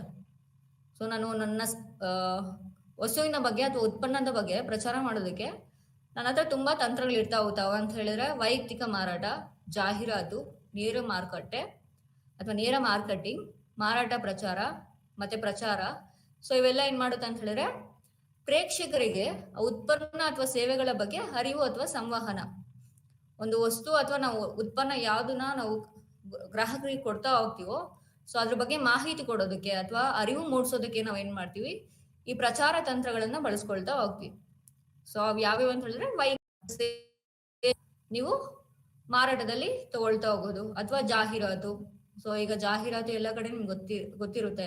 ಆನ್ಲೈನ್ ಇರ್ಬೋದು, ಆಫ್ಲೈನ್ ಜಾಹೀರಾತು ಸಿಗ್ಬೋದು, ಅಥವಾ ನೇರ ಮಾರ್ಕೆಟಿಂಗ್. ಸೊ ಇಲ್ಲಿ ಮಾರುಕಟ್ಟೆಗಾರ ಗ್ರಾಹಕರಿಗೆ ಯಾವುದೇ ರೀತಿ ಮಧ್ಯವರ್ತಿಗಳಿಲ್ಲದೆ ಏನ್ ಮಾಡ್ತಾರೆ, ಸೊ ಉತ್ಪನ್ನಗಳನ್ನ ತಲುಪಿಸ್ತಾ ಹೋಗ್ತಾರೆ. ಅಥವಾ ಮಾರಾಟ ಪ್ರಚಾರ ಅಥವಾ ಪ್ರಚಾರ ಇತ್ಯಾದಿಗಳೇನ್ ಮಾಡುತ್ತೆ ಅಂತ ಹೇಳಿದ್ರೆ ಸೊ ನೀವು ಗ್ರಾಹಕರನ್ನ ನಿಮ್ ಕಡೆ ಸೆಳ್ಕೊಳ್ಳೋದಕ್ಕೆ ಇದು ನಿಮ್ಗೆ ಹೆಲ್ಪ್ ಮಾಡ್ತಾ ಹೋಗುತ್ತೆ. ಸೊ ಇದು ಗುರಿ ಪ್ರೇಕ್ಷಕರ ಖರೀದಿ ಉದ್ದೇಶಗಳ ಜ್ಞಾನವು ಮಾರಾಟಗಾರನಿಗೆ ಯಾವ ರೀತಿ ಸಹಾಯ ಮಾಡುತ್ತೆ ಅಂತ ಹೇಳಿದ್ರೆ ಸೊ ಇಲ್ಲಿ ನೀವು ವೈಯಕ್ತಿಕ ಮಾರಾಟ ಅಂದ್ರೆ ಏನು, ಒಬ್ಬ ಮಾರುಕಟ್ಟೆಗೆ ಬೇಕಾದಂತ ಒಬ್ಬ ಪರ್ಸನ್ ನೀವೇನ್ ಮಾಡ್ತೀರಾ, ವ್ಯಕ್ತಿನ ಅಪಾಯಿಂಟ್ ಮಾಡ್ಕೊಳ್ತೀರಾ. ಸೊ ಅವ್ರಿಗೆ ನೀವು ವಸ್ತುವಿನ ಬಗ್ಗೆ ಅವ್ರಿಗೆ ಇನ್ಫಾರ್ಮೇಶನ್ ಕೊಟ್ಬಿಟ್ಟು ದೆನ್ ಅವ್ರ ಏನ್ ಮಾಡಿದ್ರೆ ಅವ್ರನ್ನ ಮಾರುಕಟ್ಟೆಯಲ್ಲಿ ಮಾರಾಟ ಮಾಡ್ಕೊಂಡು ಬರ್ತಾ ಹೋಗ್ತಾರೆ. ಸೊ ಆಗ ಅಲ್ಲೇನಾಗುತ್ತೆ, ಮಾರಾಟಗಾರ ಗ್ರಾಹಕನಿಗೆ ನೇರವಾಗಿ ಮಾತಾಡ್ತಾ ಹೋಗ್ತಾನೆ. ಆಗ ಅವ್ರಿಗೆ ಗುರಿ ಪ್ರೇಕ್ಷಕ ಗ್ರಾಹಕರು ಯಾರು ಅವ್ರ ಹತ್ರ ತಗೊಳ್ತಿದಾರೋ ಅವ್ರ ಬಗ್ಗೆ ಇನ್ಫಾರ್ಮೇಶನ್ ಕಲೆಕ್ಟ್ ಮಾಡ್ತಾ ಹೋಗ್ತಾರೆ. ಅದರಿಂದ ಏನಾಗುತ್ತೆ, ನಾವು ಗುರಿ ಪ್ರೇಕ್ಷಕ ನಾನೇ ಯಾರೋ ಒಬ್ಬ ಮಾರಾಟಗಾರ ಸೇಲ್ಸ್ ಪರ್ಸನ್ ಹತ್ರ ನಾನು ವಸ್ತು ತಗೊಳ್ತಿದ್ದೀನಿ ಅಂತ ಹೇಳಿದ್ರೆ ಅವ್ರು ನನ್ನ ಹತ್ರ ಮಾತಾಡ್ತಾರೆ, ನೀವೇನಕ್ಕೆ ಈ ಪ್ರಾಡಕ್ಟ್ ನ ತಗೊಂಡ್ರಿ ಅಂತ ಹೇಳಿ ಅಲ್ವಾ. ಸೊ ಆಗೇನ್ ಮಾಡ್ಬೋದು, ನಾವಲ್ಲಿ ಖರೀದಿ ಉದ್ದೇಶಗಳು, ಗ್ರಾಹಕರ ಖರೀದಿ ಉದ್ದೇಶಗಳ ಬಗ್ಗೆ ಮಾಹಿತಿನ ಕಲೆಕ್ಟ್ ಮಾಡ್ಕೊಳ್ತಾ ಹೋಗ್ಬೋದು. ಸೊ ಗುರಿ ಪ್ರೇಕ್ಷಕರ ಖರೀದಿ ಉದ್ದೇಶಗಳ ಜ್ಞಾನವು ಮಾರಾಟಗಾರರಿಗೆ ಸಹಾಯ ಮಾಡುತ್ತೆ, ಖರೀದಿ ಮಾಡಲು ಸಹ ತಮ್ಮ ಗುರಿ ಪ್ರೇಕ್ಷಕರನ್ನು ಪ್ರಚೋದಿಸ್ತಾ ಹೋಗುತ್ತೆ. ಸೊ ಇಲ್ಲಿ ಎರಡು ಕೆಲಸ ಆಗ್ತಾ ಹೋಗುತ್ತೆ. ಒಂದು, ಕಂಪನಿ ಅವ್ರಿಗೇನು ಹೆಲ್ಪ್ ಆಗುತ್ತೆ ಅಂತ ಹೇಳಿದ್ರೆ ಖರೀದಿ ಉದ್ದೇಶಗಳ ಬಗ್ಗೆ ಅವ್ರು ಏನ್ ಮಾಡಿದ್ರೆ ಒಂದು ಜ್ಞಾನನ ತಗೊಳ್ತಾ ಹೋಗ್ತಾರೆ, ಅಂದ್ರೆ ಮಾಹಿತಿ ಸಿಗ್ತಾ ಹೋಗುತ್ತೆ. ಏನಕ್ಕೆ, ಗುರಿ ಪ್ರೇಕ್ಷಕರು ಅಥವಾ ಗ್ರಾಹಕರು ನಮ್ಮ ವಸ್ತುನ ತಗೊಳ್ತೀಯಾರ ಅಂತ ಹೇಳಿ. ಮತ್ತೆ ಎರಡನೇದಾಗಿ ಗುರಿ ಪ್ರೇಕ್ಷಕರನ್ನು ನಾವು ಹೋಗ್ತೀವಿ ಅಂದ್ರೆ ತುಂಬಾ ಮಾಹಿತಿ ಕೊಟ್ಟಷ್ಟು ಜಾಹೀರಾತು ನೋಡಿದ ತಕ್ಷಣ ನಾವೇನ್ ಮಾಡ್ತೀವಿ, ಕೆಲವು ಟೈಮ್ ಪ್ರಚೋದನೆಗೆ ಒಳಗಾಗ್ತಾ ಹೋಗ್ತೀವಿ. ನೆಕ್ಸ್ಟ್ ನಾವೇನ್ ಮಾಡ್ತೀವಿ, ವಸ್ತುನ ತಗೊಳ್ಬೇಕು ಅಂತ ಹೇಳಿ ನಮ್ಗೆ ಪ್ರಚೋದನೆ ಆಗೇ ಆಗುತ್ತೆ, ನಾವು ತಗೊಳ್ತೀವಿ. ಅದೇ ರೀತಿ ಸೊ ಇಲ್ಲಿ ಖರೀದಿ ಉದ್ದೇಶದಿಂದ ಏನಾಗುತ್ತೆ, ಒಂದು ಜ್ಞಾನನೂ ಬರ್ತಾ ಹೋಗುತ್ತೆ, ಜೊತೆಗೆ ಸೊ ನಾವು ಗ್ರಾಹಕರನ್ನು ಸಹ ಪ್ರಚೋದನೆ ಮಾಡ್ತಾ ಹೋಗ್ತೀವಿ ವಸ್ತುನ ತಗೊಳ್ಳೋದಕ್ಕೆ. ಭಾವನೆಗಳಿಂದ ಇದು ಪ್ರಚೋದನೆ ಪಡಿಸ್ತಾ ಹೋಗ್ತೀವಿ. ಒಂದು ಪ್ರೇಕ್ಷಕನ ಏನ್ ಮಾಡ್ತಾನೆ, ತರ್ಕಬದ್ಧತೆಯಿಂದ ಪ್ರೇರೇಪಿತಗೊಳ್ತಾ ಹೋಗ್ತಾನೆ, ಅಂದ್ರೆ ತುಂಬಾ ಯೋಚನೆ ಮಾಡಿನೂ ಸಹ ಪ್ರೇರೇಪಿತ ಹೋಗ್ತಾನೆ. ಮತ್ತೆ ಭಾವನೆಗಳಿಂದನೂ ಸಹ ಏನ್ ಮಾಡ್ತಾರೆ, ಅವರು ಪ್ರಚೋದನೆಗೊಳಗಾಗ್ತಾ ಹೋಗ್ತಾರೆ. ಸೊ ಯಾವಾಗ್ಲೂ ಅಷ್ಟೇ, ಒಂದು ವಸ್ತು ನೀವು ತಗೊಳ್ತಿದ್ದೀರಾ ಅಂತ ಹೇಳಿದ್ರೆ ಯಾವುದೋ ಒಂದು ಅಂಶದಿಂದ ಪ್ರೇರೇಪಿತ ಆಗಿರ್ತೀರ. ಜಾಹೀರಾತು ಅಂತ ಹೇಳಿದ ತಕ್ಷಣ ಅಲ್ಲಿ ಬರುವಂತ ಬಣ್ಣದ ಫೋಟೋಸ್ ಇಂದ ಇರ್ಬೋದು. ಸೊ ಇದರಿಂದ ಏನ್ ಮಾಡ್ತೀವಿ, ನಾವು ವಸ್ತುನ ತಗೊಬೇಕು ಅಂತ ಹೇಳಿ ನಾವು ಪ್ರೇರೇಪಿತಗೊಳ್ತಾ ಹೋಗ್ತೀವಿ.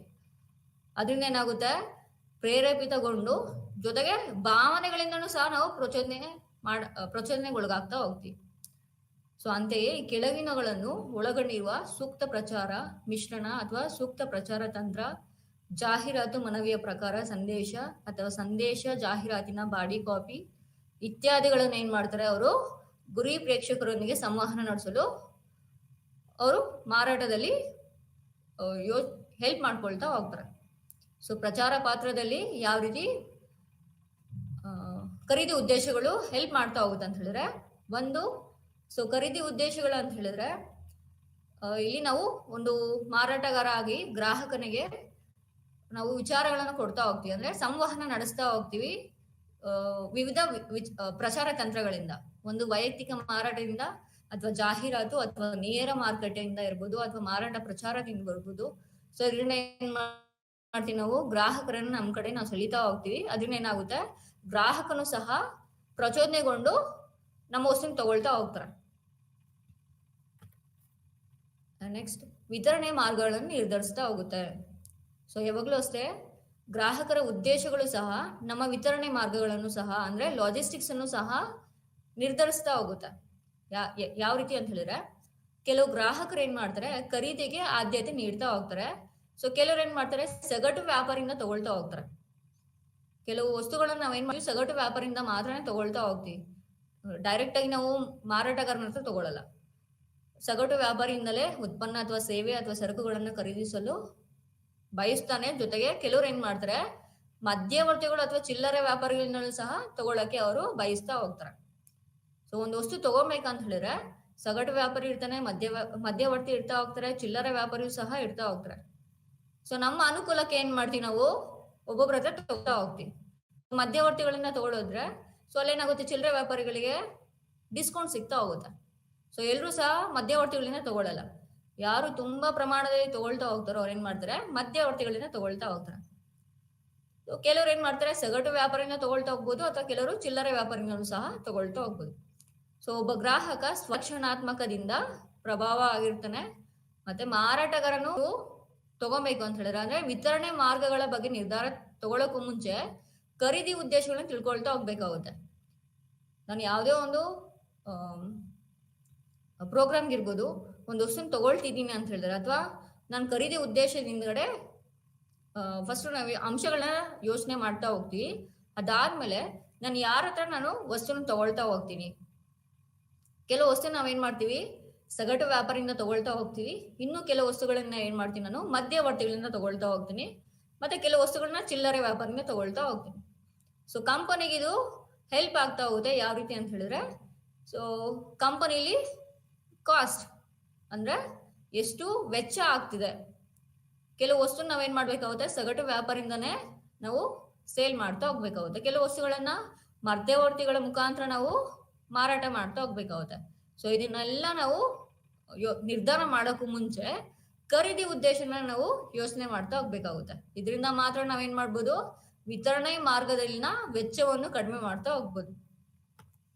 ನಂತರ ಖರೀದಿ ಉದ್ದೇಶವು ಸಂಸ್ಥೆಯ ಸದ್ಭಾವನೆಗೆ ಕೊಡುಗೆ ನೀಡ್ತಾ ಹೋಗುತ್ತೆ. ಸೊ ಸಂಸ್ಥೆಗಳು ತಮ್ಮ ಗ್ರಾಹಕರನ್ನು ಅರ್ಥ ಮಾಡಿಕೊಳ್ಳುವ ಮೂಲಕ ತೃಪ್ತಿಪಡಿಸಲು ಪ್ರಯತ್ನಿಸುತ್ತವೆ. ಅವರ ಖರೀದಿ ಉದ್ದೇಶಗಳು ಮತ್ತು ಅದಕ್ಕೆ ಅನುಗುಣವಾಗಿ ಅವರ ಅಗತ್ಯಗಳನ್ನು ಪೂರೈಸ್ತಾ ಹೋಗುತ್ತೆ. ಪ್ರತಿಯಾಗಿ ಗ್ರಾಹಕರ ತೃಪ್ತಿ ಇದು ಮಾರುಕಟ್ಟೆಯಲ್ಲಿ ಸಂಸ್ಥೆಯ ಸಕಾರಾತ್ಮಕ ಚಿತ್ರಣಕ್ಕೆ ಕಾರಣವಾಗ್ತಾ ಹೋಗುತ್ತೆ. ಸೊ ಯಾವುದೇ ಒಂದು ವಸ್ತು ಗ್ರಾಹಕರನ್ನ ಅರ್ಥ ಮಾಡ್ಕೊಂಡು ಕೊಟ್ಟಿದೀವಿ ಅಂತ ಹೇಳಿದ್ರೆ, ಯಾವುದೇ ಒಂದು ಸಂಸ್ಥೆ ಇರ್ಬೋದು, ಸೊ ಒಂದು ವಸ್ತುವನ್ನ ಗ್ರಾಹಕರ ಉದ್ದೇಶವನ್ನ ಅರ್ಥ ಮಾಡ್ಕೊಂಡು ನಾವು ಅವ್ರನ್ನ ತೃಪ್ತಿಪಡಿಸೋದಕ್ಕೆ ಕೊಡ್ತಿದೀವಿ ಅಂತ ಹೇಳಿದ್ರೆ, ಸೊ ಆಗ ಗ್ರಾಹಕನು ಸಹ ತೃಪ್ತಿಗೊಳ್ತಾ ಹೋಗ್ತಾನೆ. ಹಾಗೇನಾಗುತ್ತೆ, ನಮ್ ಸಂಸ್ಥೆಗೆ ಸಕಾರಾತ್ಮಕವಾದಂತಹ ಚಿತ್ರಣವನ್ನು ಸಹ ಸಿಗ್ತಾ ಹೋಗುತ್ತೆ. ಸೊ ಇದು ನೆಕ್ಸ್ಟ್ ಮುಂದಿನ ವರ್ಷಗಳಲ್ಲಿ ಒಂದು ಹೊಸ ಸೃಷ್ಟಿಗೆ ಕಾರಣವಾಗ್ತಾ ಹೋಗುತ್ತೆ. ಅದು ಮಾರುಕಟ್ಟೆಯ ಸಂಸ್ಥೆಗೆ ಸದ್ಭಾವನೆ ಕೊಡ್ತಾ ಹೋಗುತ್ತೆ. ಅಂದ್ರೆ ತುಂಬಾ ಲಾಭದಾಯಕವಾಗಿರುತ್ತೆ. ನಾವು ಯಾವುದೇ ರೀತಿ ಗ್ರಾಹಕರ ಬಗ್ಗೆ ಯೋಚನೆ ಮಾಡದೆ ನಾವು ಕೊಟ್ಟಿದ್ ಮಾತ್ರ ನೀವು ತಗೋಬೇಕು ಅಂತ ಹೇಳಿದ್ರೆ, ಅಲ್ಲಿ ಯಾವುದೇ ರೀತಿ ನಾವು ಲಾಭನ ಅಥವಾ ಮಾರುಕಟ್ಟೆಯಲ್ಲಿ ಒಂದು ಜಾಗನ ನಮ್ಗೆ ಬೇಗ ಸಿಗಲ್ಲ. ಅದೇ ಗ್ರಾಹಕನಿಗೆ ಯಾವ ವಸ್ತು ಬೇಕು ಅಂತ ಹೇಳಿ ನಾವು ಯೋಚನೆ ಮಾಡಿ ಪೂರೈಸ್ತಿದೀವಿ ಅಂತ ಹೇಳಿದ್ರೆ ಅಲ್ಲಿ ಏನಾಗುತ್ತೆ, ನಮ್ ಕಂಪನಿಗೆ ಒಂದು ಒಳ್ಳೆ ಹೆಸರು ಸಿಗ್ತಾ ಹೋಗುತ್ತೆ. ಸೊ ಅದರಿಂದ ಏನಾಗುತ್ತೆ, ಸೊ ಫ್ಯೂಚರ್ ಅಲ್ಲಿ ಒಂದು ಒಳ್ಳೆ ಏನಾಗುತ್ತೆ, ಇದು ಬ್ರ್ಯಾಂಡ್ ಅಥವಾ ಗ್ರಾಹಕರ ನಂಬಿಕೆಯನ್ನ ನಿರ್ಮಿಸ್ತಾ ಹೋಗುತ್ತೆ. ಸೊ ಯಾವಾಗ ಕಂಪನಿಯ ಬ್ರ್ಯಾಂಡ್ ಅಥವಾ ಗ್ರಾಹಕನ ತೃಪ್ತಿನೂ ಸಹ ಜಾಸ್ತಿ ಆಗ್ತಾ ಹೋಗುತ್ತೆ, ಆಗ ಗ್ರಾಹಕನು ಸಹ ಸಂಸ್ಥೆಯ ಕಡೆಗೆ ವಿಶ್ವಾಸನೀಯ ಅಥವಾ ನಿಷ್ಠೆಯಿಂದ ಏನ್ ಮಾಡ್ತಾನೆ, ಆ ವಸ್ತುನ ತಗೊಳ್ತಾ ಹೋಗ್ತಾನೆ. ಸೊ ಗ್ರಾಹಕರು ವಿಶ್ವಾಸವು ಬ್ರ್ಯಾಂಡ್ ಅಥವಾ ಸಂಸ್ಥೆಗೆ ಗ್ರಾಹಕರ ನಿಷ್ಠೆಯನ್ನು ಮತ್ತಷ್ಟು ಪ್ರೇರೇಪಿಸ್ತಾ ಹೋಗುತ್ತೆ. ಅಂದ್ರೆ ಮುಂದೆ ಅದೇ ಪ್ರಾಡಕ್ಟ್ ನ ತಗೊಬೇಕು ಅಂತಲೂ ಸಹ ಗ್ರಾಹಕನು ಪ್ರೇರೇಪಿತಗೊಂಡು ಅದೇ ವಸ್ತುನ, ಅದೇ ಸಂಸ್ಥೆಯ ಅಥವಾ ಅದೇ ಬ್ರ್ಯಾಂಡ್ ನ ವಸ್ತುನ ಸಹ ಅವರು ತಗೊಳ್ತಾ ಹೋಗ್ತಾರೆ. ಸೊ ಖರೀದಿ ಉದ್ದೇಶಗಳನ್ನು ತಿಳ್ಕೊಂಡ್ವಿ. ನಂತರ ನಾವೀಗ ಖರೀದಿ ಉದ್ದೇಶಗಳ ವಿಧಗಳನ್ನು ತಿಳ್ಕೊಳ್ತಾ ಹೋಗ್ತೀವಿ. ಸೊ ಖರೀದಿ ಉದ್ದೇಶಗಳನ್ನ ನಾವು 2 ವಿಧವಾಗಿ ವಿಂಗಡಿಸಬಹುದು. ಮೊದಲನೇದಾಗಿ ಉತ್ಪನ್ನ ಖರೀದಿ ಪ್ರೇರಣೆ, ಎರಡನೇದಾಗಿ ಪ್ರೋತ್ಸಾಹ ಖರೀದಿ ಉದ್ದೇಶ. ಉತ್ಪನ್ನ ಖರೀದಿ ಪ್ರೇರಣೆ ಮತ್ತೆ ನಾವು 2 ವಿಧವಾಗಿ ವಿಂಗಡಿಸಬಹುದು. ತರ್ಕಬದ್ಧ ಉತ್ಪನ್ನ ಖರೀದಿ ಉದ್ದೇಶ, ಭಾವನಾತ್ಮಕ ಉತ್ಪನ್ನ ಖರೀದಿ ಉದ್ದೇಶ. ಪ್ರೋತ್ಸಾಹ ಖರೀದಿ ಉದ್ದೇಶವನ್ನು ಸಹ ನಾವು 2 ಭಾಗವಾಗಿ ವಿಂಗಡಿಸ್ತಾ ಹೋಗ್ಬೋದು. ಒಂದು ತರ್ಕಬದ್ಧ ಪ್ರೋತ್ಸಾಹ ಖರೀದಿ ಉದ್ದೇಶ ಮತ್ತೆ ಭಾವನಾತ್ಮಕ ಪ್ರೋತ್ಸಾಹ ಖರೀದಿ ಉದ್ದೇಶ. ಸೊ ಮೊದಲು ನಾವು ಉತ್ಪನ್ನ ಖರೀದಿ ಉದ್ದೇಶಗಳ ಬಗ್ಗೆ ತಿಳ್ಕೊಳ್ತಾ ಹೋಗೋಣ. ಸೊ ಉತ್ಪನ್ನ ಖರೀದಿ ಉದ್ದೇಶಗಳ ಅಡಿಯಲ್ಲಿ ಗ್ರಾಹಕನು ನಿರ್ದಿಷ್ಟವಾದುದನ್ನು ಖರೀದಿಸಲು ಪ್ರೇರೇಪಿಸ್ತಾ ಹೋಗ್ತಾನೆ. ಈ ಪ್ರೇರಣೆಯು ಗಾತ್ರ, ಬಣ್ಣ ಮುಂತಾದ ವಿವಿಧ ಉತ್ಪನ್ನ ನಿರ್ದಿಷ್ಟ ಅಂಶಗಳಿಂದ ಪ್ರೇರೇಪಿಸ್ತಾ ಹೋಗುತ್ತೆ. ಒಂದು ವಸ್ತುವಿನ ಪ್ಯಾಕೇಜ್ ಇರ್ಬೋದು, ಗುಣಮಟ್ಟ ಇರ್ಬೋದು, ಪ್ರಮಾಣ ಅಥವಾ ವಿನ್ಯಾಸ ಇತ್ಯಾದಿನ ಏನ್ ಮಾಡ್ತಾರೆ, ಗ್ರಾಹಕನು ಪ್ರೇರೇಪಿತಗೊಂಡು ಆ ವಸ್ತುವನ್ನ ಖರೀದಿ ಮಾಡ್ತಾ ಹೋಗ್ತಾರೆ. ಉತ್ಪನ್ನ ಖರೀದಿ ಉದ್ದೇಶದಲ್ಲಿ ಖರೀದಿ ಉದ್ದೇಶಗಳು ಗ್ರಾಹಕನ ನಿರ್ದಿಷ್ಟ ಅಂಶದ ಮೇಲೆ ಅವಲಂಬಿತವಾಗಿರುತ್ತದೆ. ಆ ಅಂಶಗಳು ಯಾವುದ್ಯಾವುದು ಅಂತ ಹೇಳಿದ್ರೆ ವಸ್ತುವಿನ ಗಾತ್ರ ಇರ್ಬೋದು, ಅಥವಾ ಬಣ್ಣ ಇರ್ಬೋದು, ಅಥವಾ ವಸ್ತುವಿನ ಪ್ಯಾಕೇಜ್ ಇರ್ಬೋದು, ಗುಣಮಟ್ಟ ಇರ್ಬೋದು, ಪ್ರಮಾಣ ಅಥವಾ ವಿನ್ಯಾಸ. ಈ ಎಲ್ಲಾ ಅಂಶಗಳಿಂದ ಏನ್ ಮಾಡ್ತಾರೆ, ಅವರು ಪ್ರೇರೇಪಿತಗೊಂಡಿರುತ್ತಾರೆ. ಸೊ ಅದನ್ನ ಮತ್ತೆ ನಾವೇನ್ ಮಾಡ್ಬೋದು, 2 ಉದ್ದೇಶಗಳಾಗಿ ವರ್ಗೀಕರಿಸ್ತಾ ಹೋಗ್ಬೋದು. ಒಂದು ಭಾವನಾತ್ಮಕ ಉತ್ಪನ್ನ ಖರೀದಿ ಉದ್ದೇಶ ಮತ್ತೆ ತರ್ಕಬದ್ಧ ಉತ್ಪನ್ನ ಖರೀದಿ ಉದ್ದೇಶ. ಸೊ ತರ್ಕಬದ್ಧ ಉತ್ಪನ್ನ ಖರೀದಿ ಉದ್ದೇಶಗಳೆಂದ್ರೆ ಒಬ್ಬ ಖರೀದಿದಾರ ಎಚ್ಚರಿಕೆಯಿಂದ ಅಥವಾ ತಾರ್ಕಿಕವಾಗಿ ಪರಿಗಣಿಸಿದ ನಂತರ ಮಾತ್ರ ಆ ನಿರ್ದಿಷ್ಟ ಉತ್ಪನ್ನವನ್ನು ಖರೀದಿಸಲು ನಿರ್ಧರಿಸ್ತಾ ಹೋಗ್ತಾರೆ. ಸೊ ಇಲ್ಲಿ ತರ್ಕಬದ್ಧ ಅಂತ ಹೇಳಿದ್ರೆ ಎಚ್ಚರಿಕೆಯಿಂದ ಅಥವಾ ತಾರ್ಕಿಕವಾಗಿ ಖರೀದಿದಾರ ಮೊದಲು ಯೋಚನೆ ಮಾಡಿ ನಿರ್ಧಾರ ತಗೊಂಡು ಆಮೇಲೆ ಆ ವಸ್ತುನ ತಗೊಳ್ತಾ ಹೋಗ್ತಾರೆ. ಸೊ ಈ ಖರೀದಿ ಅಂಶಗಳನ್ನ ಯಾವ್ದು ಅಂತ ಹೇಳಿದ್ರೆ, ಒಂದು ಸುರಕ್ಷತೆ ಅಥವಾ ಭದ್ರತೆ. ಸೊ ಭದ್ರತೆ ಅಥವಾ ಸುರಕ್ಷತೆಯು ಗ್ರಾಹಕರ ಮಹತ್ವದ ತರ್ಕಬದ್ಧ ಉತ್ಪನ್ನಗಳ ಖರೀದಿ ಉದ್ದೇಶ ಆಗಿರ್ತಾ ಹೋಗುತ್ತೆ. ಯಾಕಂದ್ರೆ ಸೊ ಖರೀದಿ ನಿರ್ಧಾರ ಮಾಡ್ಬೇಕಂದ್ರೆ ನಮ್ಗೆ ಆ ವಸ್ತುವಿಂದ ಎಷ್ಟು ಸುರಕ್ಷತೆ ಸಿಗ್ತಿದೆ ಅಥವಾ ಭದ್ರತೆ ಸಿಗ್ತಿದೆ ಅದನ್ನ ನೋಡ್ಕೊಂಡು ನಾವು ಒಂದಷ್ಟು ವಸ್ತುನ ತಗೊಳ್ತಾ ಹೋಗ್ತೀವಿ. ಸೊ ಉದಾಹರಣೆಗೆ ಒಬ್ಬ ವ್ಯಕ್ತಿ ತನ್ನ ಆಭರಣಗಳನ್ನ ಅಥವಾ ಇನ್ಯಾವುದೇ ದುಬಾರಿ ವಸ್ತುಗಳನ್ನ ರಕ್ಷಿಸಬೇಕು, ಅದರಿಂದ ಏನ್ ಮಾಡ್ತಾರೆ, ಅವರು ಕಬ್ಬಿಣದ ಸೇಫ್ ಲಾಕರ್ ಅಥವಾ ಲಾಕರ್ ಅನ್ನು ಖರೀದಿಸಲು ಬಯಸ್ತಾ ಹೋಗ್ತಾರೆ ಅಲ್ವಾ. ನಾವ್ ಯಾವ್ದೋ ಒಂದು ದುಬಾರಿ ವಸ್ತುನ ಹಾಗೆ ಇಡಲ್ಲ, ಅದನ್ನ ನಾವ್ ಏನ್ ಮಾಡ್ತೀವಿ, ಸೇಫ್ ಮಾಡ್ತಾ ಹೋಗ್ತೀವಿ. ಅದಕ್ಕೋಸ್ಕರ ಏನ್ ಮಾಡ್ತೀವಿ, ನಾವು ಕಬ್ಬಿಣದ ಸೇಫ್ ಲಾಕರ್ಸ್ ನ ಅಥವಾ ಲಾಕರ್ನ ತಗೊಳಕ್ಕೆ ನಾವು ಪ್ರಚೋದನೆ ಪಡ್ತಾ ಹೋಗ್ತೀವಿ. ಸೊ ಅದನ್ನ ಏನ್ ಮಾಡ್ತೀವಿ, ಕಬ್ಬಿಣದ ಸೇಫ್ ಅಥವಾ ಲಾಕರ್ನ ಪ್ರತಿಯೊಂದು ಅಂಶವನ್ನು ಅಂದರೆ ಸಾಮರ್ಥ್ಯ, ಸ್ಥಳ, ಭದ್ರತೆ ಇತ್ಯಾದಿಗಳ ವಿಷಯದಲ್ಲಿ ಪರಿಶೀಲಿಸ್ತಾ ಹೋಗ್ತೀವಿ. ಅಂದ್ರೆ ಆ ವಸ್ತುಗಳನ್ನ ಅದರಲ್ಲಿ ಸುರಕ್ಷಿತವಾಗಿ ಇಡಕ್ಕಾಗುತ್ತಾ ಇಲ್ವಾ ಅಂತ ಹೇಳಿ ಏನ್ ಮಾಡ್ತಾರೆ, ವ್ಯಕ್ತಿಯು ಖಚಿತಪಡಿಸ್ಕೊಳ್ತಾ ಹೋಗ್ತಾನೆ. ನಾವು ವಸ್ತುವಲ್ಲಿ ಇಡೋದಾದ್ರೆ ಆ ಲಾಕರ್ ಅಲ್ಲಿ ಎಷ್ಟು ವಸ್ತುಗಳನ್ನ ಇಡ್ತಾ ಹೋಗ್ಬೋದು, ಸಾಮರ್ಥ್ಯ ಎಷ್ಟಿದೆ, ಆ ಲಾಕರ್ ಎಷ್ಟು ಸ್ಥಳ ತಗೊಳ್ತಾ ಹೋಗುತ್ತೆ, ಅಥವಾ ಎಷ್ಟು ಭದ್ರತೆಯ ಸೊ ಅದರಲ್ಲಿ ಆಪ್ಷನ್ಸ್ ಇರ್ತಾ ಹೋಗುತ್ತೆ ಅಂತ ಹೇಳಿ ಮೊದಲು ವ್ಯಕ್ತಿ ಯೋಚನೆ ಮಾಡ್ಬಿಟ್ಟು ಅದಾದ್ಮೇಲೆ ಏನ್ ಮಾಡ್ತಾರೆ, ಆ ಲಾಕರ್ನ ಅಥವಾ ಕಬ್ಬಿಣದ ಸೇಫ್ ಲಾಕರ್ಸ್ನ ಏನ್ ಮಾಡ್ತಾರೆ, ತಗೊಳ್ತಾ ಹೋಗ್ತಾರೆ. ಇದು ಮೊದಲನೇದ ಉದ್ದೇಶ. ಎರಡನೇ ಉದ್ದೇಶ ಒಂದು ಆರ್ಥಿಕತೆ. ಸೊ ಆರ್ಥಿಕತೆ ಅಂತ ಹೇಳಿದ್ರೆ ಇಲ್ಲಿ ಆದಾಯ. ಸೊ ಖರೀದಿ ನಿರ್ಧಾರವನ್ನು ಮಾಡುವಾಗ ಉತ್ಪನ್ನದ ನಿರ್ವಹಣಾ ಅಥವಾ ನಿರ್ವಹಣಾ ವೆಚ್ಚವು ನಿರ್ಣಾಯಕ ಪಾತ್ರವನ್ನು ವಹಿಸ್ತಾ ಹೋಗುತ್ತೆ. ಗ್ರಾಹಕ ಸಾಮಾನ್ಯವಾಗಿ ಏನ್ ಮಾಡ್ತಾರೆ, ಕಾರ್ಯಾಚರಣೆ ಅಥವಾ ನಿರ್ವಹಣೆ ವೆಚ್ಚಗಳನ್ನು ತುಲನಾತ್ಮಕವಾಗಿ ಕಡಿಮೆ ಇರುವ ಸರಕುಗಳು ಅಥವಾ ಸರಕುಗಳನ್ನು ಖರೀದಿಸಲು ಬಯಸ್ತಾ ಹೋಗ್ತಾರೆ. ಯಾವಾಗ್ಲೂ ಅಷ್ಟೇ, ಒಬ್ಬ ವ್ಯಕ್ತಿ ನನ್ನ ಹತ್ರ ಎಷ್ಟು ತನ್ನ ಆರ್ಥಿಕತೆಯನ್ನು ನೋಡ್ಕೊಂಡು ಅವರು ನಿರ್ವಹಣಾ ವೆಚ್ಚ ಮಾಡ್ಕೊಳ್ತಾ ಹೋಗ್ತಾರೆ ಅಲ್ವಾ. ನಮ್ಮ ಹತ್ರ ಎಷ್ಟು ಆದಾಯ ಇದೋ ಅದೆಲ್ಲರನ್ನೂ ಸಹ ನಾವು ಒಂದೇ ಸಲ ವಸ್ತುಗಳನ್ನ ತಗೊಳ್ಳೋದಕ್ಕೆ ನಾವು ಯೂಸ್ ಮಾಡಲ್ಲ. ಮೊದಲು ನಾವು ನಮ್ಮ ಮಾಡ್ಬೇಕು ಅಂತ ಹೇಳಿ ಯೋಚನೆ ಮಾಡ್ತಾ ಹೋಗ್ತೀವಿ. ಉದಾಹರಣೆಗೆ ಮಧ್ಯಮ ಆದಾಯದ ಗುಂಪಿಗೆ ಸೇರಿದ ಗ್ರಾಹಕರು ಏನ್ ಮಾಡ್ತಾರೆ, ಡೀಸೆಲ್ ಅಥವಾ CNG ಚಾಲಿತ ಕಾರುಗಳನ್ನ ಖರೀದಿಸ್ತಾ ಹೋಗ್ತಾರೆ. ಯಾಕಂದ್ರೆ ಈಗಿರುವಂತ ದುಬಾರಿ ಜೀವನದಲ್ಲಿ ಪೆಟ್ರೋಲ್ ಅಥವಾ ಡೀಸೆಲ್ ಕಾರುಗಳು ಅಂತ ಹೇಳಿದ್ರೆ ಪೆಟ್ರೋಲ್ ಮತ್ತೆ ಡೀಸೆಲ್ ರೇಟ್ ಜಾಸ್ತಿ ಇದ್ದೇ ಇರುತ್ತೆ. ಅದಕ್ಕೋಸ್ಕರ ಏನ್ ಮಾಡ್ತಾರೆ, ಮಧ್ಯಮ ಆದಾಯದ ಗುಂಪಿಗೆ ಸೇರುವಂತ ವ್ಯಕ್ತಿಗಳು ಅಥವಾ ಗ್ರಾಹಕರು ಡೀಸೆಲ್ ಅಥವಾ CNG ಚಾಲಿತ ಕಾರುಗಳನ್ನ ಮಾತ್ರ ತಗೊಳ್ತಾ ಹೋಗ್ತಾರೆ. ಯಾರ ಹತ್ರ ಜಾಸ್ತಿ ದುಡ್ಡಿದೆಯೋ ಅಥವಾ ಆದಾಯ ಜಾಸ್ತಿ ಇದೆಯೋ ಅವ್ರೇನ್ ಮಾಡ್ತಾರೆ, ನಾರ್ಮಲ್ ಆಗಿ ಏನ್ ಮಾಡ್ತಾರೆ, ದುಬಾರಿ ಕಾರುಗಳನ್ನ ತಗೊಳ್ತಾ ಹೋಗ್ತಾರೆ. ಪೆಟ್ರೋಲ್ ಇಂದ ಅಥವಾ ಡೀಸೆಲ್ ಇಂದ ರನ್ ಆಗುವಂತ ಕಾರುಗಳನ್ನ.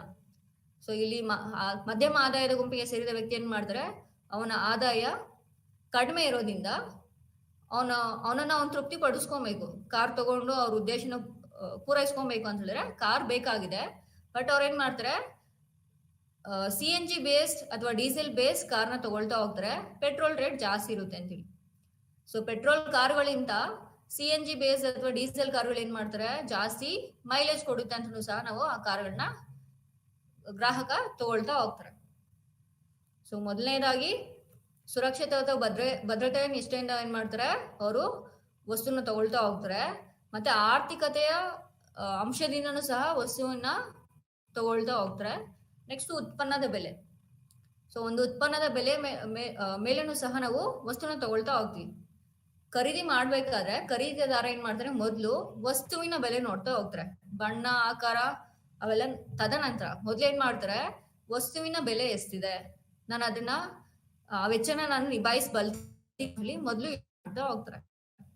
ಖರೀದಿದಾರರು ಒಂದೇ ರೀತಿಯ ಸರಕುಗಳ ಬೆಲೆಗಳನ್ನು ಹೋಲಿಸುವ ಪ್ರವೃತ್ತಿಯನ್ನು ಹೊಂದಿರುತ್ತಾರೆ.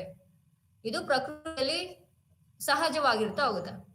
ಒಬ್ಬ ವ್ಯಕ್ತಿ ಅಥವಾ ಒಬ್ಬ ಖರೀದಿದಾರ ಒಂದು ವಸ್ತುನ ತಗೊಬೇಕಂತ ಹೇಳಿದ್ರೆ ಸೊ ಅವ್ರ ಏನ್ ಮಾಡ್ತಾರೆ, ಬೇರೆ ವಸ್ತು ಜೊತೆಲಿ ಸೇಮ್ ವಸ್ತು ಇದ್ರೂ ಸಹ ಬೇರೆ ಕಂಪನಿಯ ವಸ್ತು ಜೊತೆಲಿ ಅಥವಾ ಒಂದು ಉತ್ಪನ್ನ ಜೊತೆಲಿ ಏನ್ ಮಾಡ್ತಾರೆ, ಅವರು ಹೋಲಿಸ್ತಾ ಹೋಗ್ತಾರೆ. ಅದ್ರಲ್ಲಿ ಯಾವ್ದು ಕಡಿಮೆ ಬರುತ್ತೋ, ಯಾವ ವಸ್ತುವಿನ ಬೆಲೆ ಕಡಿಮೆ ಇದೆಯೋ ಅದನ್ನ ನಾವ್ ಏನ್ ಮಾಡ್ತೀವಿ, ತಗೊಳ್ತಾ ಹೋಗ್ತೀವಿ. ಸೊ ಯಾವ್ದು ತುಲನಾತ್ಮಕವಾಗಿ ಅಗ್ಗವಾಗಿರುತ್ತೆ, ಹೋಲಿಸಿದ ಮೇಲೆ ಅಥವಾ ಕಂಪೇರ್ ಮಾಡಿದ್ದಾದ್ಮೇಲೆ ಯಾವ್ದು ನಮ್ಗೆ ಕಡಿಮೆ ಅನ್ಸುತ್ತೋ ಅದನ್ನ ನಾವ್ ಏನ್ ಮಾಡ್ತೀವಿ, ಖರೀದಿ ಮಾಡ್ತಾ ಹೋಗ್ತೀವಿ. ನೆಕ್ಸ್ಟ್ ಉತ್ಪನ್ನದ ಸೂಕ್ತತೆ.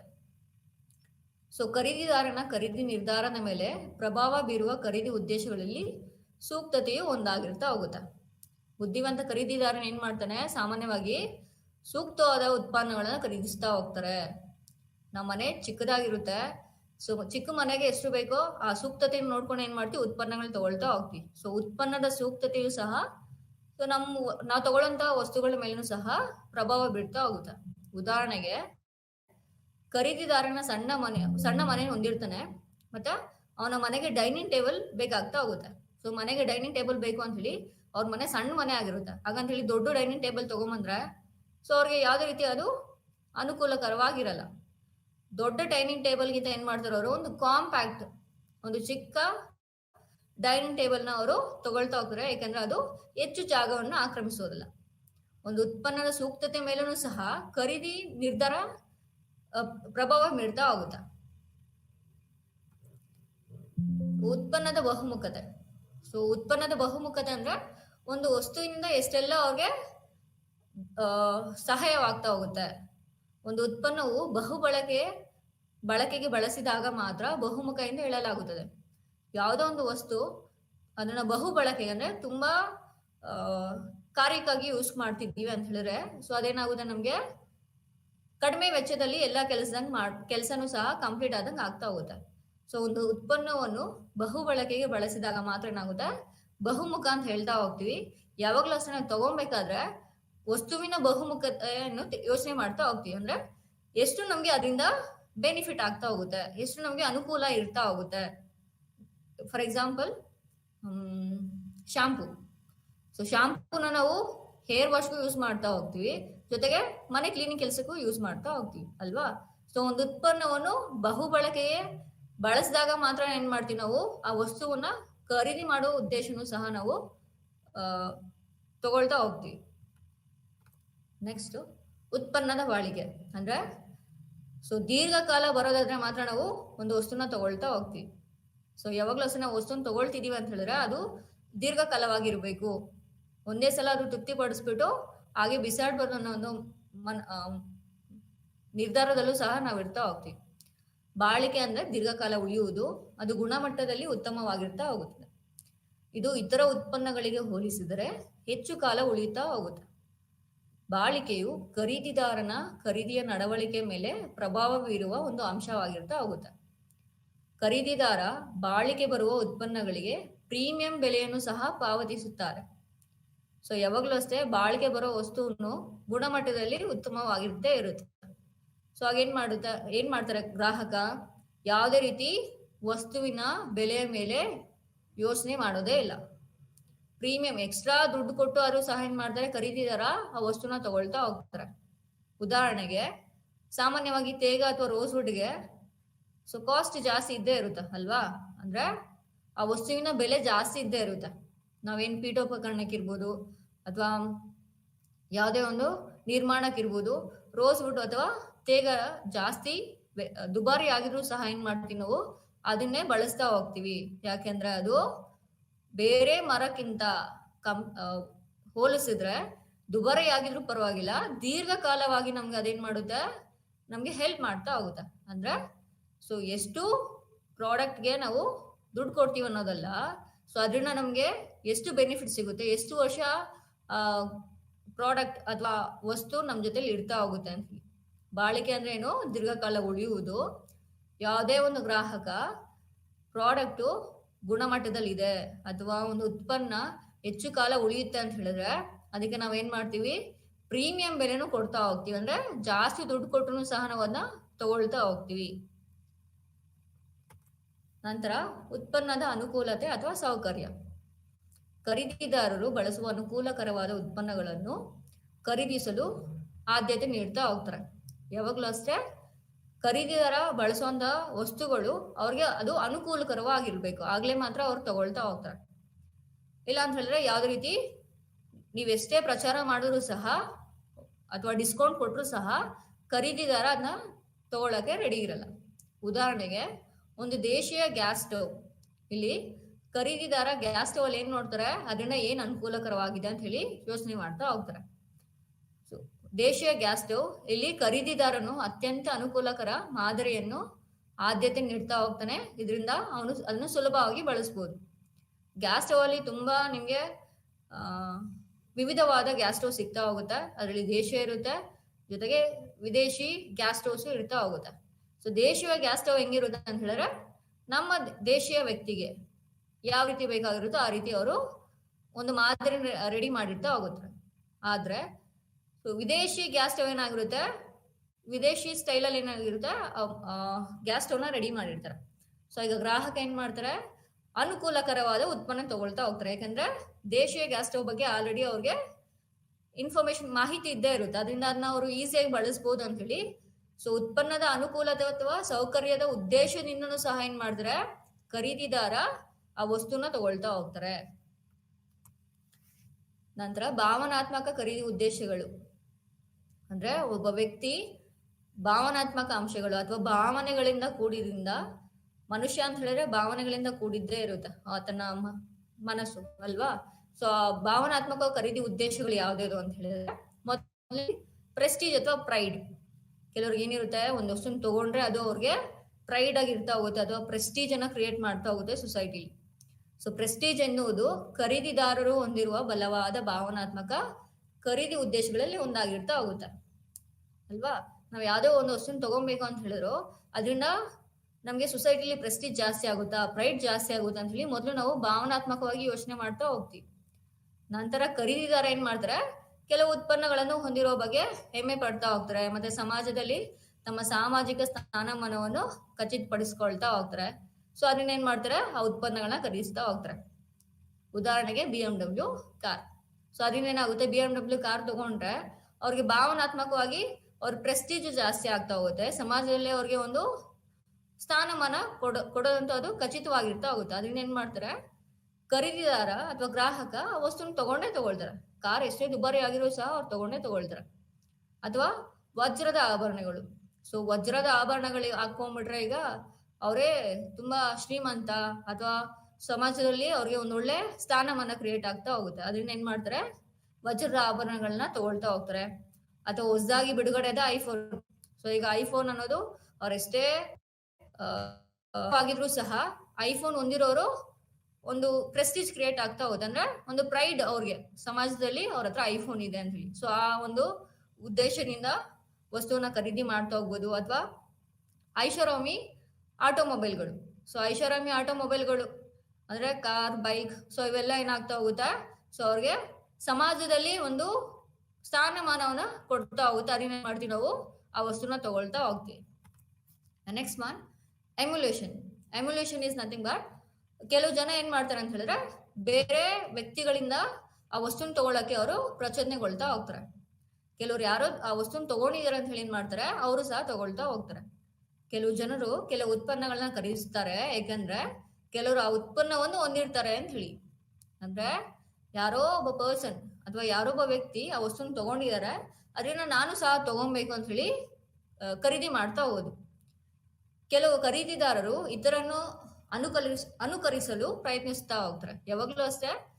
ಸೊ ಒಬ್ಬ ವ್ಯಕ್ತಿ ಚೆನ್ನಾಗಿದ್ರೆ, ಅವ್ರಿಗೆ ಪ್ರೈಡ್ ಇದೆ ಅಥವಾ ಪ್ರೆಸ್ಟೀಜ್ ಇದೆ ಸಮಾಜದಲ್ಲಿ ಅಂತ ಹೇಳಿದ್ರೆ ಏನ್ ಮಾಡ್ತಾರೆ, ಅವ್ರನ್ನ ಅನುಕರಿಸಲು ಸ್ಟಾರ್ಟ್ ಮಾಡ್ತಾ ಹೋಗ್ತಾರೆ. ಸೊ ಆಗ ಏನ್ ಮಾಡ್ತಾರೆ, ಒಬ್ಬ ವ್ಯಕ್ತಿ ಬೇರೆಯವ್ರನ್ನ ಅನುಸರಿಸಲು ಅಥವಾ ಅನುಕರಿಸಲು ಏನ್ ಮಾಡ್ತಾರೆ, ಅದೇ ಉತ್ಪನ್ನಗಳನ್ನ ತಗೊಳ್ತಾ ಹೋಗ್ತಾರೆ. ಉದಾಹರಣೆಗೆ ಒಬ್ಬ ಹುಡುಗ ತನ್ನ ಸ್ನೇಹಿತನ ಹೊಸ ಬೈಕ್ ನ ತಗೊಳ್ತಾ ಹೋಗ್ತಾರೆ. ತನ್ನ ಸ್ನೇಹಿತ ಹೊಸ ಬೈಕ್ ನ ತಗೊಳ್ತಾ ಹೋಗ್ತಾರೆ. ಸೊ ಆ ಹುಡುಗನು ಸಹ ಬೈಕ್ ನ ತಗೋಬೇಕಂತ ಹೇಳಿ ಇಷ್ಟಪಡ್ತಾ ಹೋಗ್ತಾನೆ.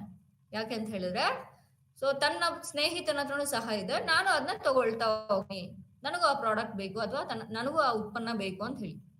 ಅದೇ ರೀತಿ ಗೃಹಿಣಿ ಏನೇ ಯೋಚನೆ ಮಾಡ್ತಾರೆ ಅಂತ ಹೇಳಿದ್ರೆ, ಸಂಬಂಧಿಕರ ಹತ್ರ ಯಾರ ಹತ್ರನೋ ಬೆಳ್ಳಿ ಉಂಗುರ ಇದೆ ಅಥವಾ ವಜ್ರದ ಉಂಗುರ ಇದೆ ಅಂತ ಹೇಳಿ ಏನ್ ಮಾಡ್ತಾರೆ, ಆ ಗೃಹಿಣಿನೂ ಸಹ ಆ ವಸ್ತುನ ತಗೊಳ್ತಾ ಹೋಗ್ತಾರೆ. ಎಮ್ಯುಲೇಷನ್ ಅಂತ ಹೇಳಿದ್ರೆ ಬೇರೆ ವಸ್ತುನು ಸಹ, ಬೇರೆ ವ್ಯಕ್ತಿನೂ ಸಹ ಆ ಉತ್ಪನ್ನ ತಗೊಂಡಿದ್ದಾರೆ, ನಾನು ಸಹ ತಗೊಳ್ತೀನಿ ಅಂತ ಹೇಳಿ.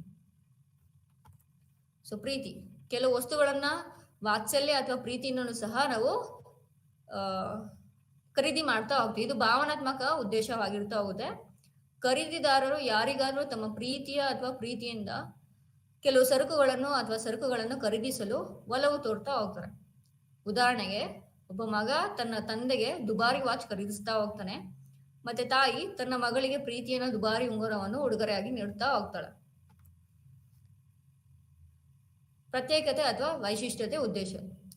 ಇತರರಿಗಿಂತ ಭಿನ್ನವಾಗಿ ಕಾಣಲು ನಾವೇನ್ ಮಾಡ್ತೀವಿ, ಕೆಲವೊಂದು ವಸ್ತುಗಳನ್ನ ತಗೊಳ್ತಾ ಹೋಗ್ತೀವಿ. ಅಂತ ವಸ್ತುಗಳು ಯಾವ್ದು ಅಂತ ಹೇಳಿದ್ರೆ ಬಟ್ಟೆ ಇರ್ಬೋದು, ಅಥವಾ ಆಟೋಮೊಬೈಲ್ಸ್ ಇರ್ಬೋದು, ಅಥವಾ ಆಭರಣಗಳಿರ್ಬೋದು.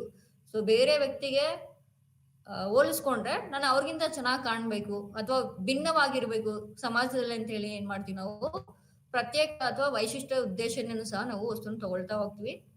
ಅಥವಾ ಆನಂದ